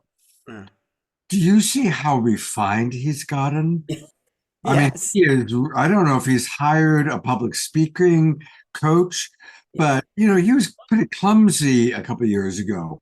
He was. And he's on point. He's clear. He's very believable. And so I'm just really impressed with how far he's come. I know, but what I'm asking you is the government, Pentagon says it's okay to talk about that. And then they come out and say, there's no evidence of anything you're talking about. So they're letting him, so it makes him look like a liar or a fool. Well, yeah, but the way I interpret that, and I want to see what our chat box has been great, by the way. And I'm sorry that I haven't read more comments today, but the way I interpret that, Ellen, is there are people, the majority of people in the Pentagon want this to come out. Clearly, there are other people in the Pentagon that are under the influence of Lockheed Martin or the Dark Cabal or whatever you want to believe. And they're the ones that say, no, no, no. And that's usually how it is. It's think about it, even if you're in elementary school, but you get away with something until somebody higher up says, no, you can't do that anymore. Right. So I think what you're saying is the government is not one monolithic thing. There's many people making decisions. Actually, in Elizondo's book, he names Lockheed Martin, he names Raytheon, he names Boeing as those companies that have the artifacts that they're trying to reverse engineer. And they're the ones putting pressure on the politicians to keep this to themselves, because otherwise they have to give up that material. There's something called the Chuck Schumer UAP amendment, where he's going to put this eminent domain. Any private citizen or company has to give up their UFO materials to the government. And so that's something that I know Danny Sheehan's fighting for, the Schumer amendment that's going into the National Defense Authorization Act 2024, and it's going to be voted on. It was voted down last year, but Schumer is really insistent on this coming forward. He even has in the bill non-human intelligence, NHIs. And so there's a push inside Congress to make this transparent, more transparent. So there's one more clip from Elizondo, and then just a kind of concluding clip here that I think will be a way to just kind of pull all this together And let me see where that is. This concluding clip is, I have stuff here. Is the Schumer amendment. Let me just go through this. There's that. That was the testimony in front of Congress. This is Chris Mellon, who's a big spokesperson for the whole thing. And here, now I have to say this, we're doing all this courtesy or not courtesy of Ross Coulter's interview with Lou Elizondo on News Nation. So if anyone wants to look at the whole thing, go to News Nation. But this is what Ross' final moments with Elizondo said. Lou's a patriot, isn't he? Yes. What's driving him? He feels that humanity is owed this information. People should know if we are not alone, no government has the right to keep that hidden. A growing public movement seems to agree, as interest in the UAP question continues to intensify, both online and at UAP conferences around the country. Plus, there's been a veritable avalanche of former military officers coming forward with similar claims, including Rear Admiral Tim Gallaudet and Colonel Cal Nell. Non-human intelligence exists. Non-human intelligence has been interacting with humanity. This interaction is not new. You have absolute conviction that a higher form of non-human intelligence has visited this planet, that there are factions within our own government that know about this, yet we still don't have a plan, and they may represent a security issue. This may pose a threat to humans, yet you still believe that we should disclose. Is that right? Correct, right. So there's really three reasons. So the first issue is the moral right. The government exists for and by the people. And so the nature of reality is fundamentally not government information. People have a right to know the world in which we live, and the pursuit of happiness requires that knowledge. Kind of overarching philosophical foundation for this. I thought that's the most interesting part here. Yeah, that is interesting. Really interesting. We have a right to know the nature of reality. That is part of our basic human facilities. That's freedom. And if the government is denying a level of reality, they're impinging on our freedom, our pursuit of happiness. And I think that's something we all have to protest. So let me just finish this here. And it's potentially revolutionary and transformational. You have come a long way since 2017. You said. What's been achieved? I'm most proud of the fact it's being openly discussed in the halls of the Pentagon. That means that the stigma and the taboo is finally evaporating, and we can begin to see the topic more clearly. What should any citizen do? How can they help you? Get involved. Talk to your members of Congress. Ask questions, whether it's around the dinner table or the water cooler. That's what I would encourage people to do. Start asking the hard questions. So Lou Elizondo, crystal ball. Let's go 1-2 years in the future. Are we going to be as much in the dark then as we are now? No. But you know, disclosure isn't a sprint. It's a marathon. It's not going to happen overnight. Disclosure isn't an event. It's a process. I think this next generation, if our kids are any indicator of hope, that's where real disclosure is going to occur. Isn't that interesting? It's a process. It's not a sprint. It's a marathon. Right. And, you know, part of what I see, the struggle for disclosure is actually helping us clarify who we are. If the government just said, yes, that's here, we would miss this opportunity that we learned through the struggle, the struggle and the way of refining things. You know, John Kennedy said in 1962, we go to the moon, not because it's easy, but because it's hard. And in this push for the truth, we're finding out a lot more about the government and about who we are and the potential for human beings. Instead of just being given to us, we need that little pushback to help redefine ourselves. I mean, that's my optimistic opinion about that. So it's looking good. We will get the truth at some point, and hopefully sooner or later, and the truth is ongoing. There is no one truth. But the fact that we're not alone in the universe is key. It is the age-old universal question of humanity. And I think that, like a lot of the old mysteries, are going to be solved. And that's something we have to look forward to. It changes our history. It's potential technology improvement. It's a biology understanding. It redefines society and who we are as human beings. We're not a freak of nature. Life is not an accident. It is pervasive throughout the cosmos, and so is consciousness. And so, who we are the galactic beings, and we're about to interface with beings that I think can help us perhaps out of our mess. That we have to help ourselves, but I think, we have a lot of situations that we could use a little help with. Don't you agree? I do. I really do want to read some comments from our audience. Okay. Yes. And question: do you know how much of the book was redacted? Do you know? Not that much. I haven't seen the book. It's in every bookstore, but I think he said maybe 20%. I don't know, but you can look through the book and see all the redacted pages. Okay. So, and I want to really appreciate Dr. Lori, Carol Craig, Katie, Mark Danisovsky, George Noble have all been putting, Elizabeth Sartoris, Scotty Sartori, Margie, have all been writing. There's been a really dynamic conversation taking place in the chat box. And that's a reminder to all of you watching on Facebook, YouTube, join the Global Peace Tribe. Come on in, be in the Zoom room, get the links to these things, be part of the conversation. And that's also where you can ask questions, because we take questions from the audience for all of our shows. So, I just want to say, I go through some of this in my book, some of this overview of what are we dealing with since Roswell. Actually, Elizondo said there were 2 crashes at Roswell. One took off. That's in his book. So, but in my book, I go through the whole phenomenon and how complex it is. It is not a simple answer. There's not one race here. It's multiples with multiple agendas.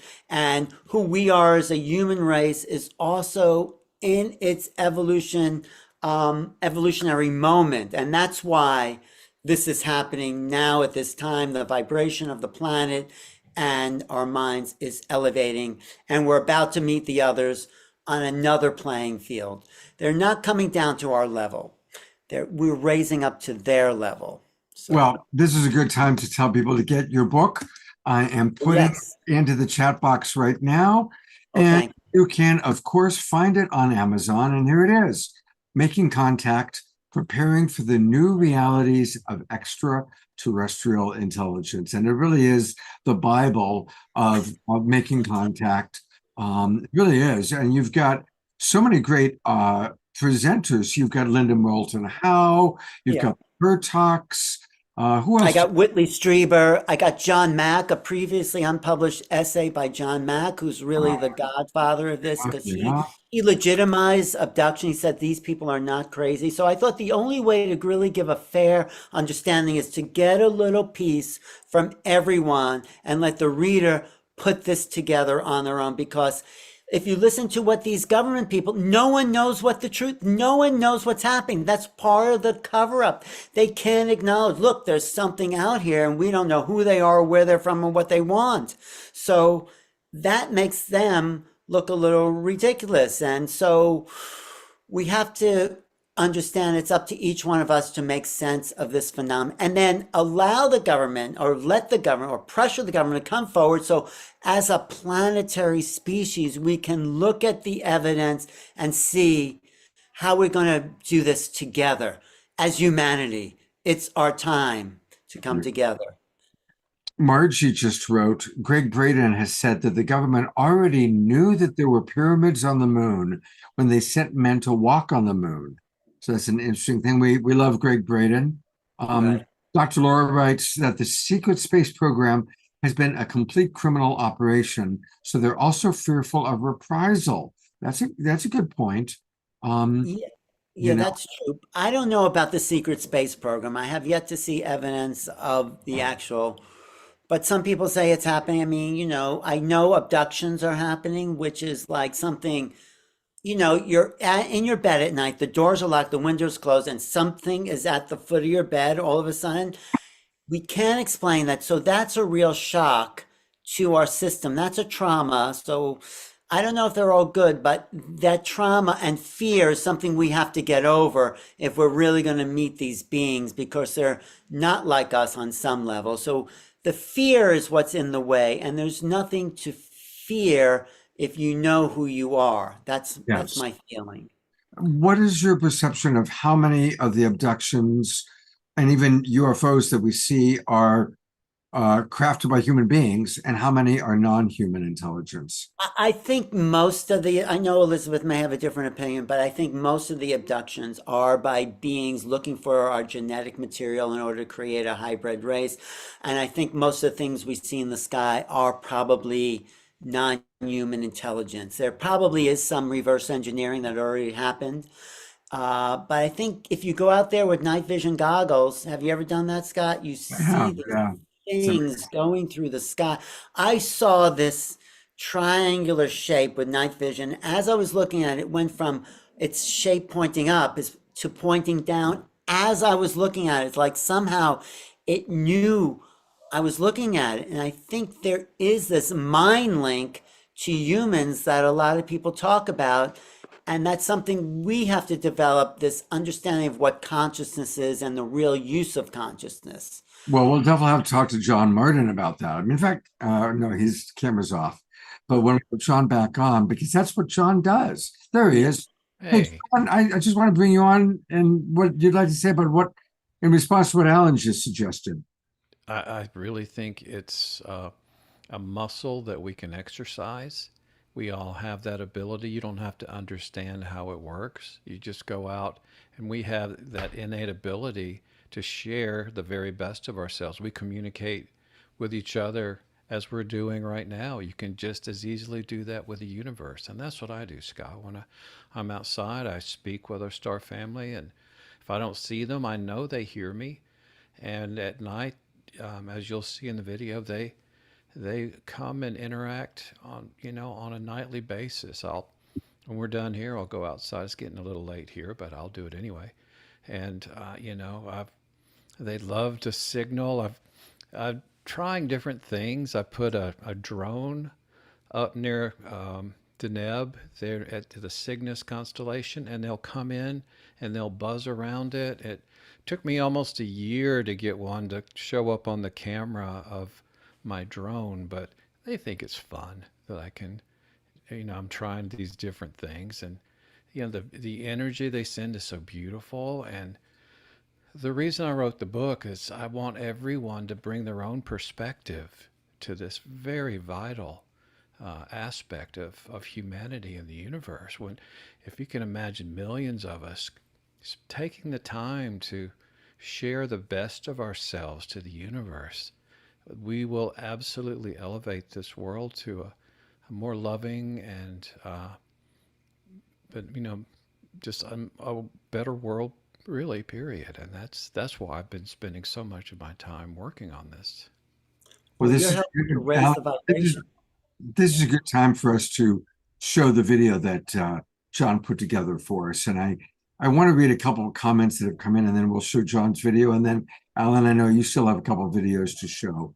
Well, let's see. I might not show those other videos because we've covered a lot of what I wanted to say anyway. So. Okay. All right. Well, good to know.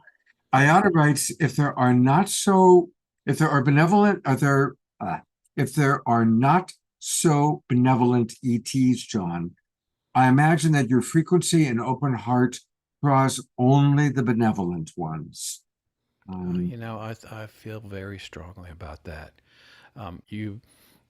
Whatever you project is what comes back to you. That happens, here as we interact with each other. It's just as valid throughout the universe.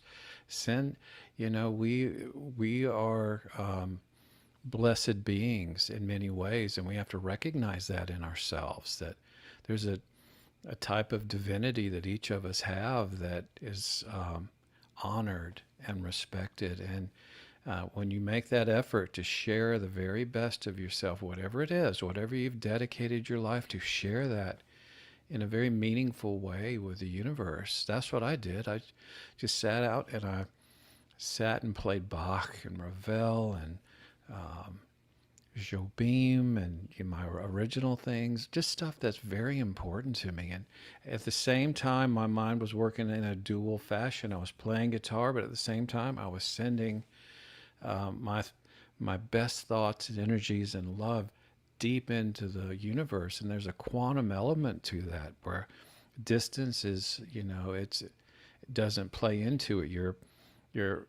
You've activated yourself here and is on the other end of the universe and all areas in between and through all the dimensions. And when you see that in your mind, then it's a reality and it happens, and the universe acknowledges that.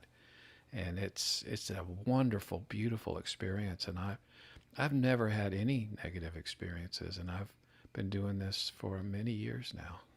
Susan Bloomquist writes, John, you're saying that our own abilities and emotions are the only tools we need to connect to a new reality, including our star family. Dia writes, John, I love you for opening me up to speak. I love out loud to all of nature, all of life. Namaste, dear man. Dr. Laura writes, Elizabeth, really appreciating you, Elizabeth Sartoris, I'm so grateful that you're with us, Elizabeth. She writes, right on, John, ground that cosmic love. And then she points out that Greg Braden shows evidence that we humans were GMO'd by non-Earthlings about 200,000 years ago. So we are a hybrid. And I'm going to bring you on, Elizabeth. Is there anything else you'd like to say about that? And that's a pretty significant, what you're sharing. So, well, let me say that as an evolution biologist, I don't have a very clear picture of human evolution. And so I hold multiple hypotheses, and Greg Braden's is one of them. I also have a multidimensional friend who can remember a life way, way, way before Atlantis and Mu, when some humans were still born with tails, and her job was to cut those tails off. Oh, wow. And her story is that non-physical beings worked hard, had to lower their vibrations to enter creatures on Earth, like advanced apes or whatever they were working with at the time, in order to get into those bodies. And then it's our job to re-raise those vibrations again now. But that could account for some of the reasons why humans also have this really nasty streak. That makes a lot of sense to me, and I think that resonates. Mark Janisowski is going to put up Chi-Chi Young's YouTube channel, which is all about high consciousness. And Ayada also says, is there anywhere where there's actual access to where people can study Greg Braden's or anybody's kind of what they, how they've come to that conclusion that we are hybrids of some sort? Well, Greg's website, of course, and he's written a lot, so his information is certainly available. I haven't found a more plausible explanation of who we are.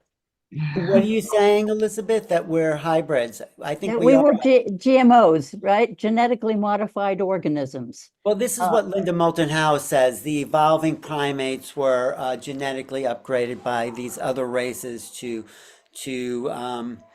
yeah, I don't think emerge.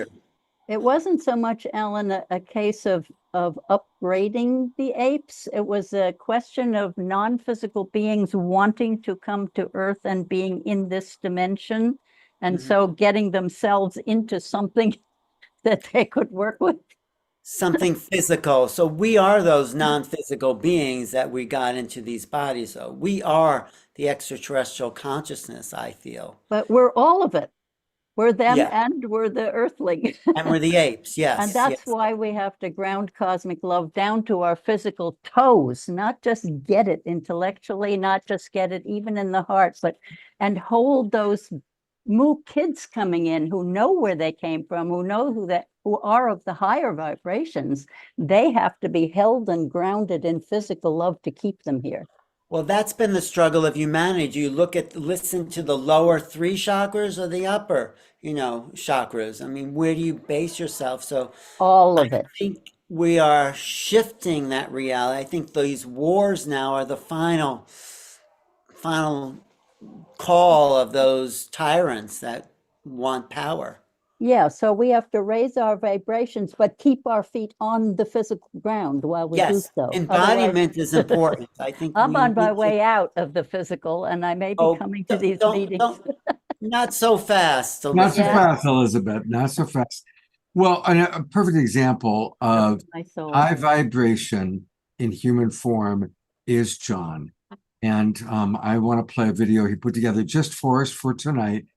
And everybody, you're going to be able to see amazing stuff in the sky, but I just invite you also to listen to the quality of John's voice, the vibration of his voice, the love that he exudes as he says, "Hello, friends. Hello.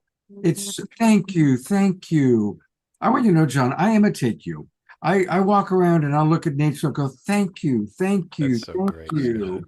And I'm pretending that I'm John Martin. You are my role model in that way. So here we go. Let's take a look at a beautiful, beautiful experience. Let's drop in with John Martin.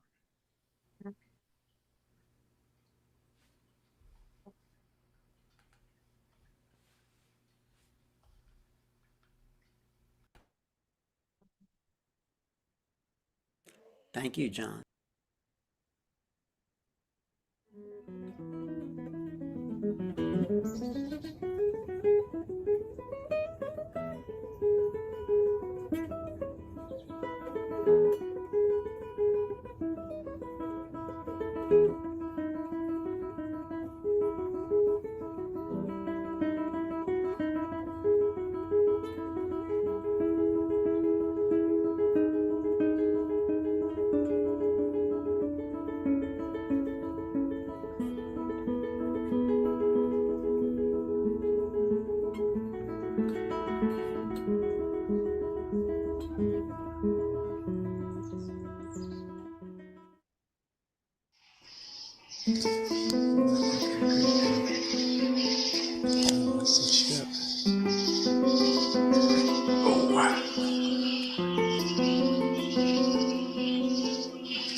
That's amazing. That's wonderful. Thank you, friends. Wonderful. Thank you, my friends. That's just great. Thank you, lovely friends. Wow. Thank you, beautiful ones.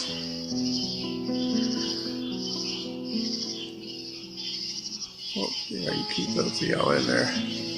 Thank you, beautiful friends. Thank you. That was awesome. Wow. That was really awesome. Thank you. Thank you, my friends.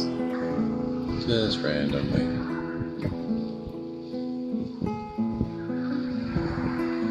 It's never random, is it, friends?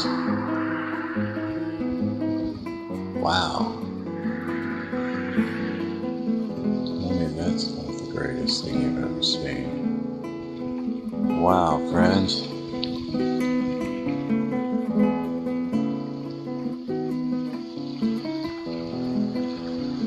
Spectacular. That's never random, is it, friends? Wow. That's one of the greatest things you've ever seen. Wow, friends.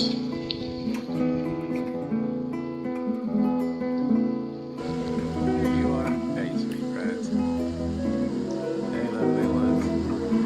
Right by there. Hey. Hey, gorgeous ones. Hey, my beautiful friends.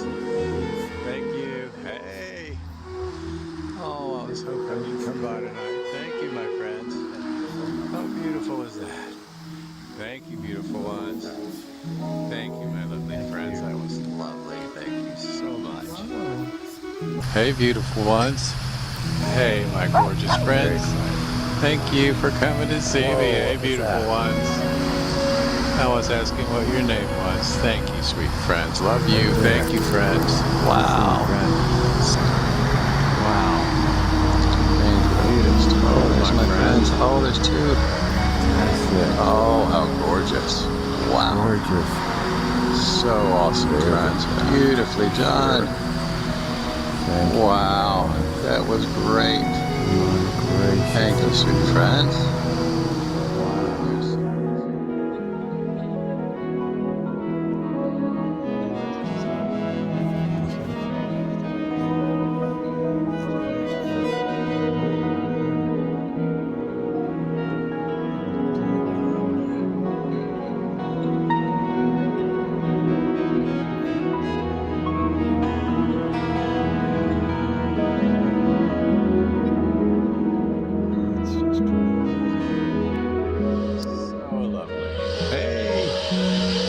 Thank you, my friends.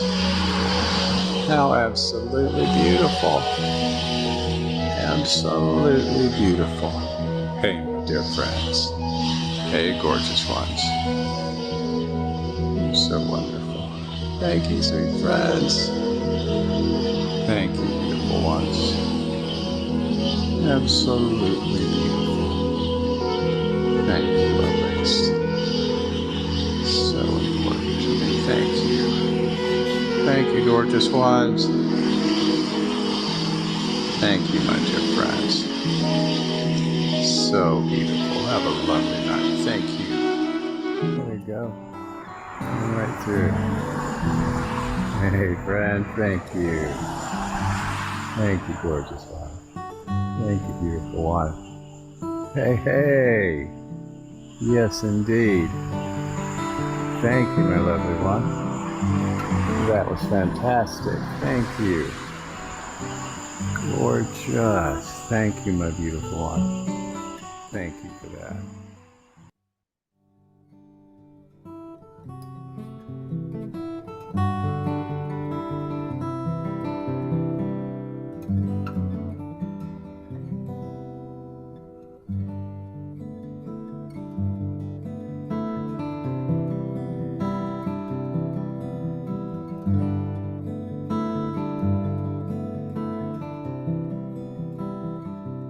Hey, beautiful one. Oh, my goodness.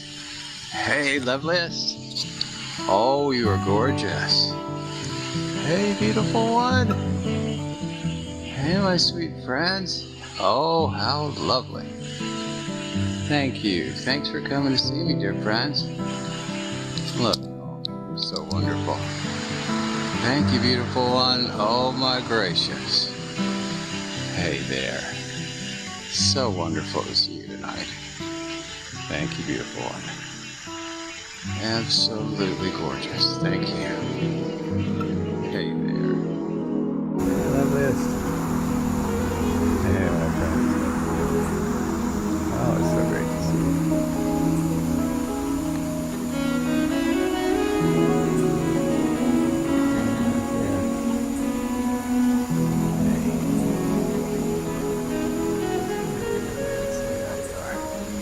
Wow. Thank you, Fred. Oh, how beautiful. Thank you, gorgeous ones.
John, this is always my favorite part of the shows is watching your videos, listening to your music, listening to Elizabeth. Isn't it beautiful the way he talks to them?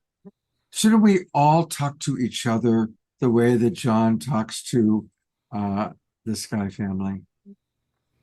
Yeah. Hey, John, would you ever want to do a retreat with a making contact retreat in your place? Or I can meet you where you guys are too. You know, you can do it anywhere.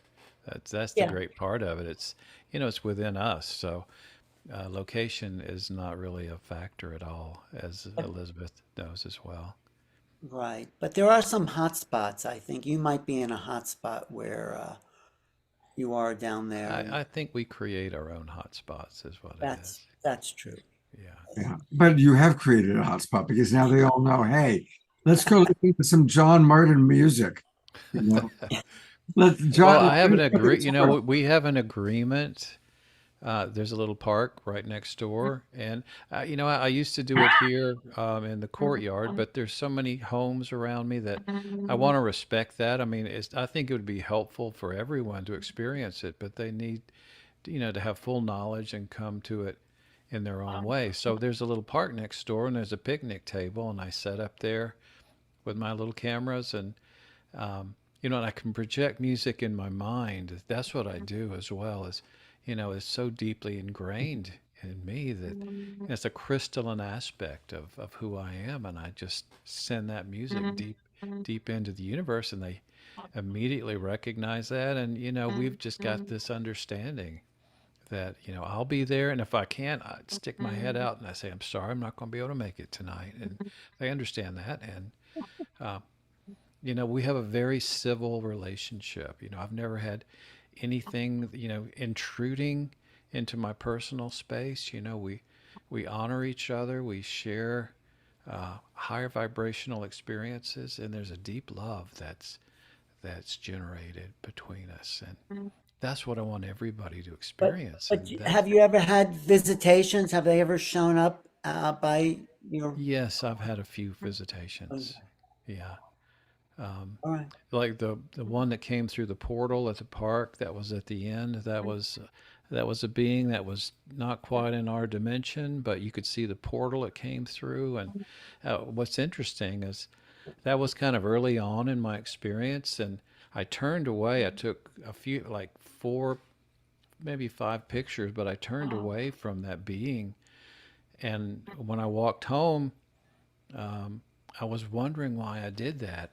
And I thought about that the entire day. And then I went to the park that night, like I always do, and this beautiful golden energy dropped down to treetop level. And I apologized. I said, I'm really sorry I wasn't able to give that lovely being the time it deserved. And it just expanded in luminosity many times, understanding that this is, you know, this is a challenge for us. It's difficult in many ways. So they're very understanding, and there's so many levels, as you know, Alan, and I so greatly respect your work too. And Scott, you are such a hero to me.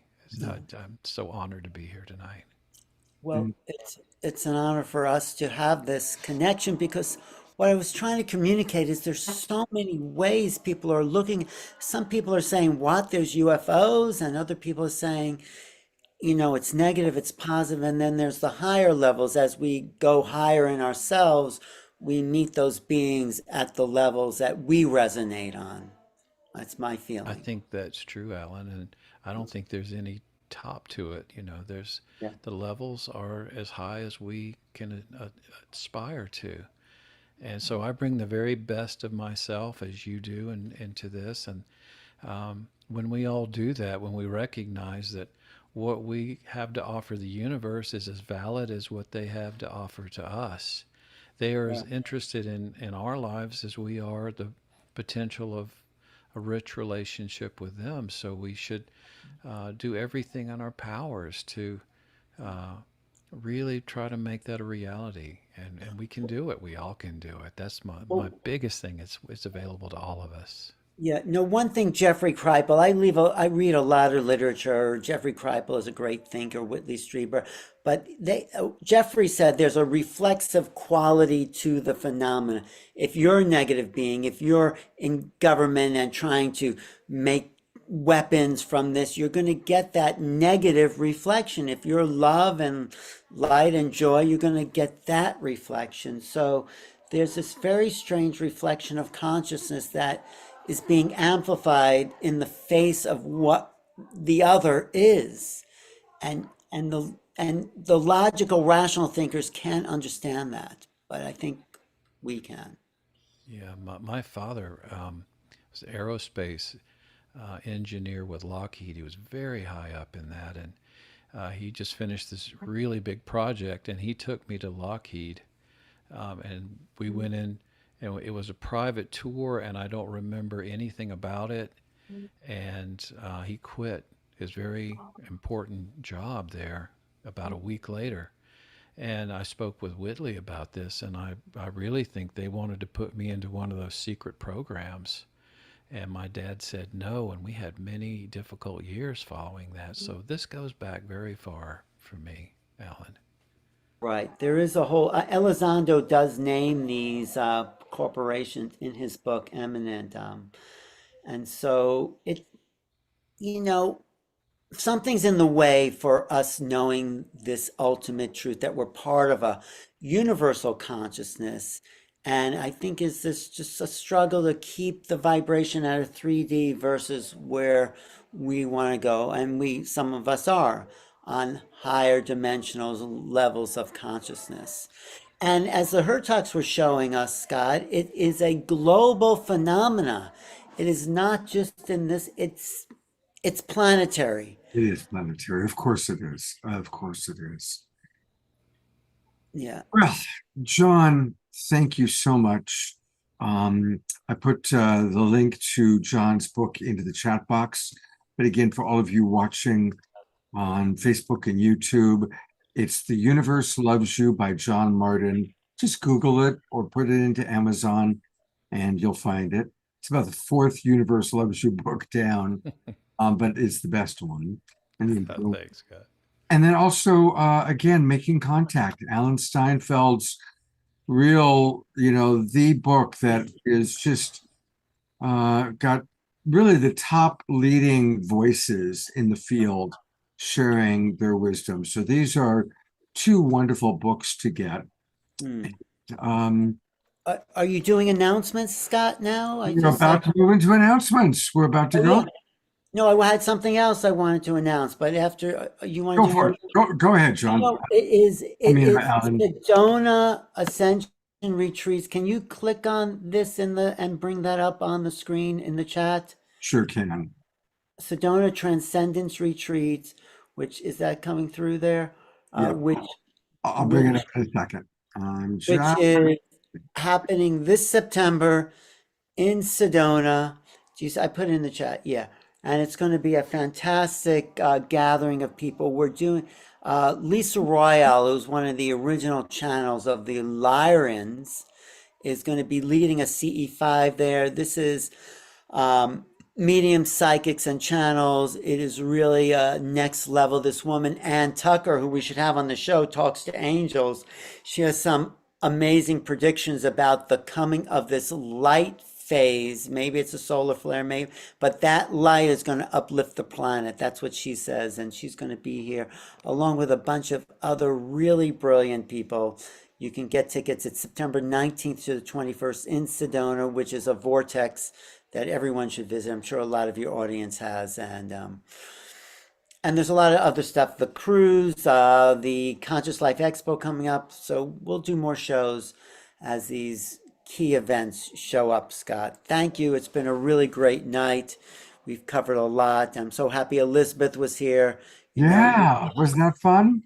We need her as a full-on guest next week in Contact. Absolutely. And we didn't get to Stephen Bassett, but I'm going to post the Stephen Bassett interview I did with him for this show on my YouTube. On your YouTube channel. Okay, great. I put on my YouTube along with Alexis Brooks, who had some really interesting things to say from the experiences point of view. One thing I want to tell people is that we're just talking about the pre-disclosure world, which is about, are they here? What do they want? And then the post-disclosure world is all about the experiencers' contact, like what's going on as people's consciousness expand as we meet these actual beings. Yeah, there's craft, but who's behind the craft is the real question we want to talk about. What do they want? What is our relationship with these beings is the question that the government hasn't even brought up, but that's going to be the real question once they acknowledge, okay, we have visitors. Well, the next question is, what do they want? What is our connection? And that's going to be a conversation that's going to involve every single person on this planet. And I think it's a mind expanding conversation that will change our nature of reality, what we think reality is. I agree with you. Hey, I want to remind everybody about Alan's channel. It's Realities. Just go to YouTube and put in New Realities, and it's an amazing channel. He carries every Awakening World show. You can find all of our shows there. And he's been with everybody. Joe Dispenza, Paul Lowe. I knew Paul. Dolores Cannon. That's gotten really big lately, this Dolores Cannon video I've done. Bud Hopkins was just there, who was the original abduction specialist. I interviewed Bud way back in the day. I have the earliest interview with Nassim when he was living in his van. I didn't do that video, but I came across it and I posted it and I showed it to Nassim and he laughed at it because he's talking about the same thing, this fractal consciousness. But, so there's about 3,000 thought leader interviews. Deepak Chopra has been a popular guest. Who else has been on that show? Yes, Greg Braden, Bruce Lipton. We just did a whole thing with Bruce Lipton. And I try to seek out people who are pushing the envelope of what a new reality is. Right. So me and you, we're talent scouts, Scott. We're looking We're looking for the cutting edge. And that's what we want to bring to the national audience, the Global Peace Tribe. Now, how often do you do? Is there a particular schedule?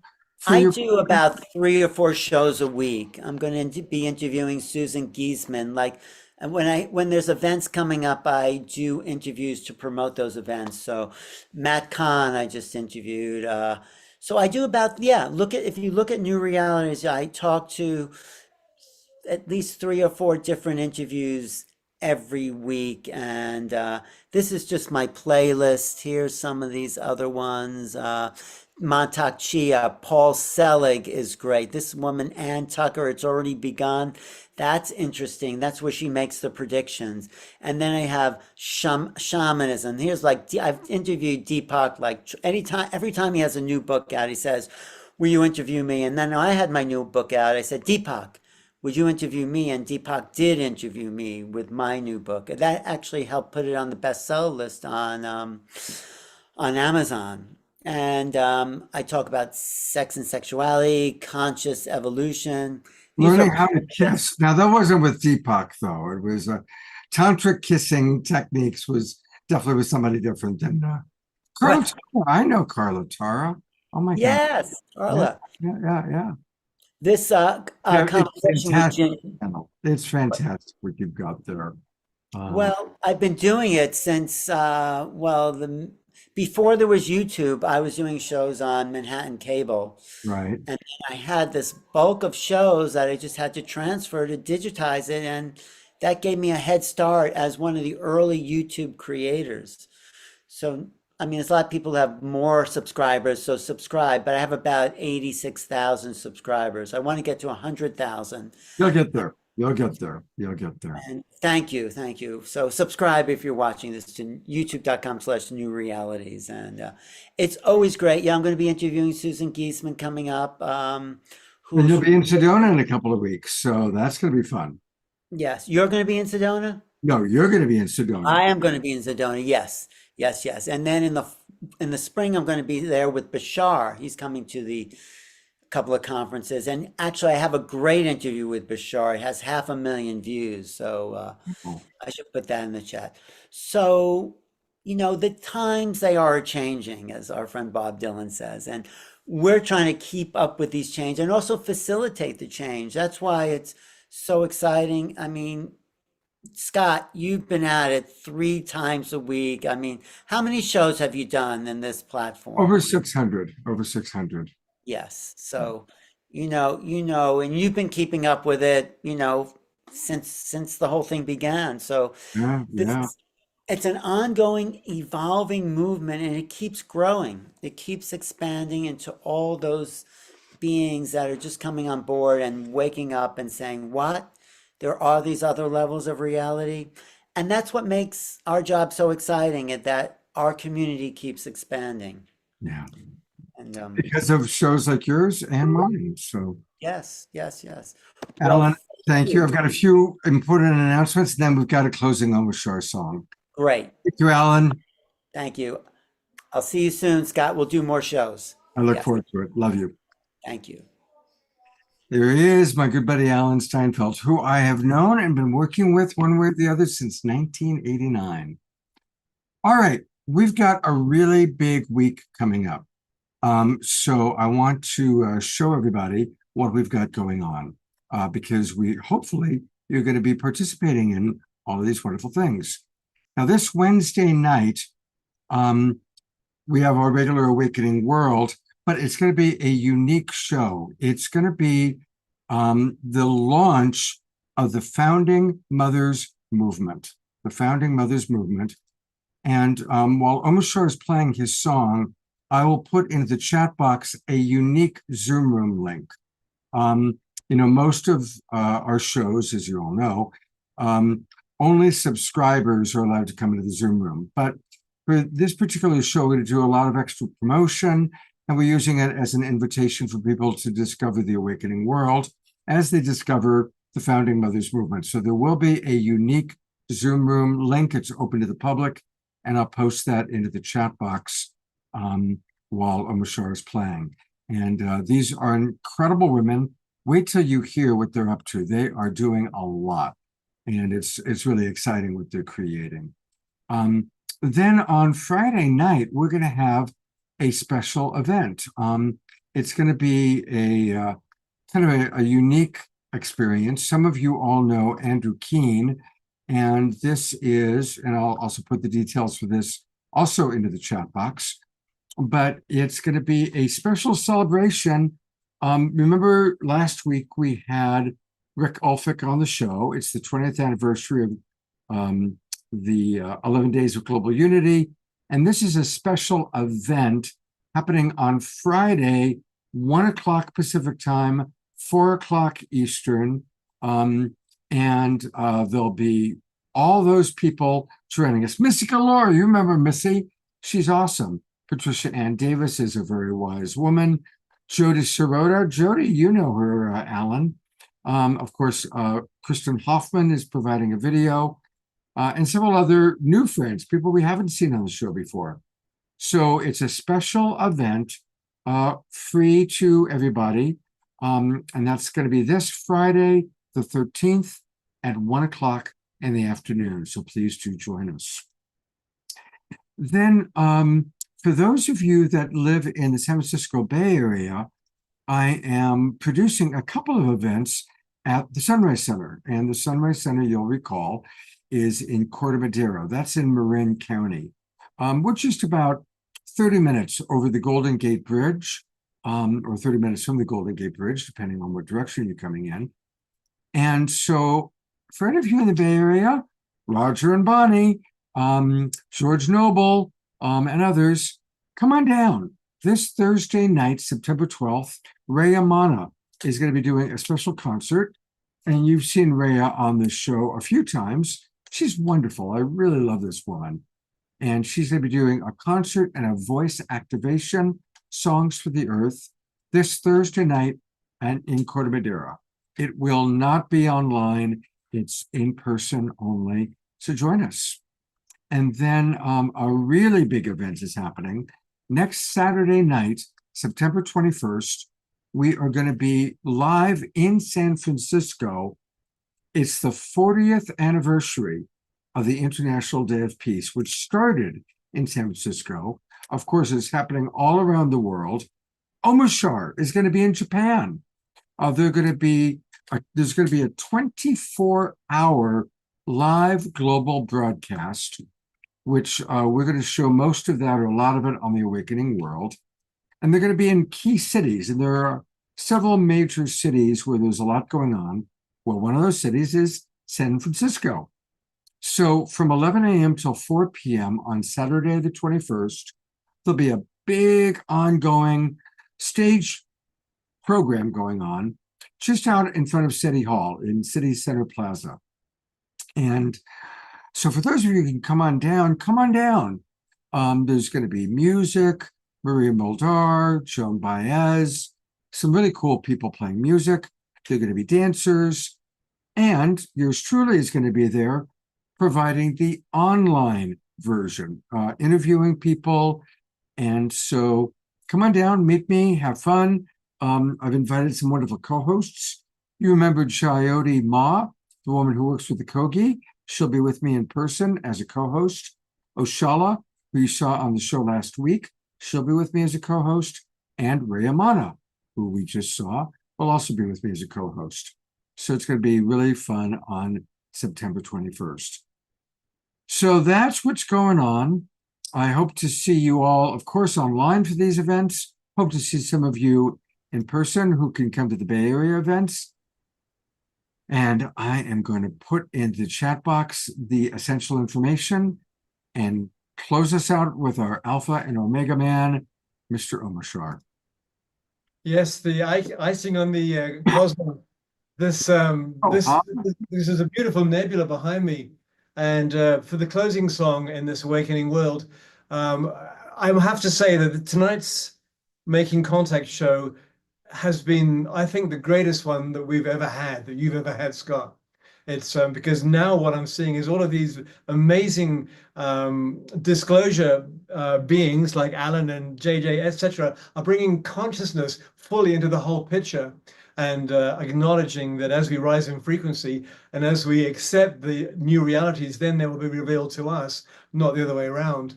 And this little photo here is a time-lapse photo of behind me and of stars at some place with a tree.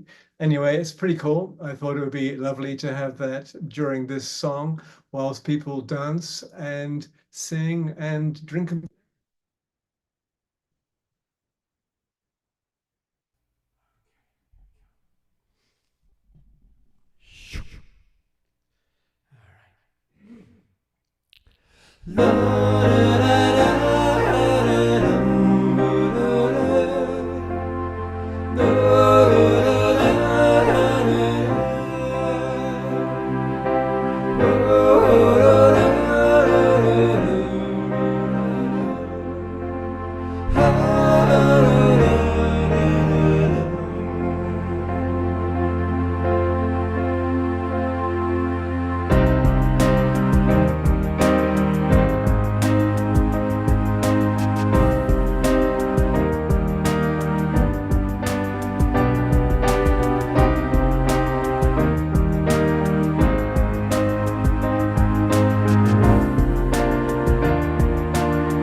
The awakening world is rising through our hearts, through our lives, as we take the next steps together, walking tall, no disguise.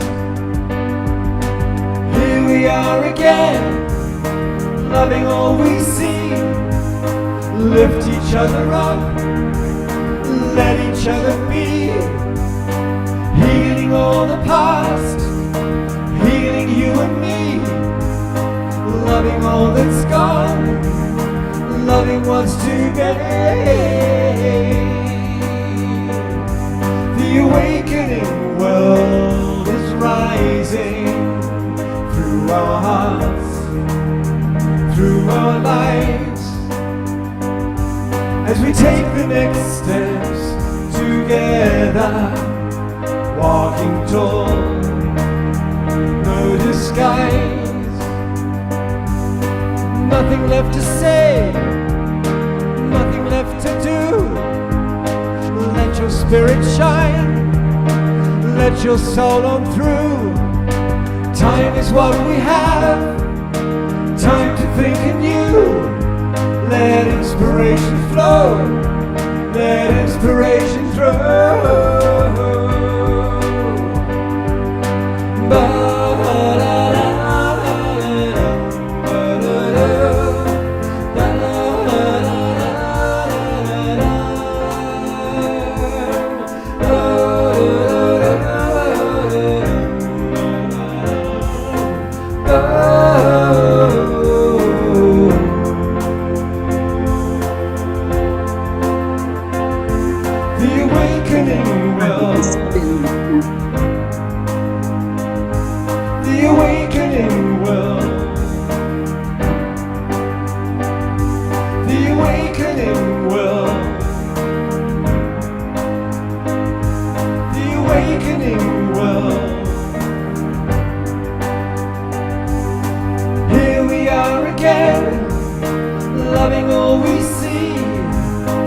Lift each other up, let each other be.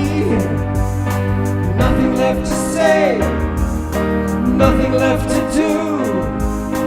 Let your spirit shine, let your soul on through.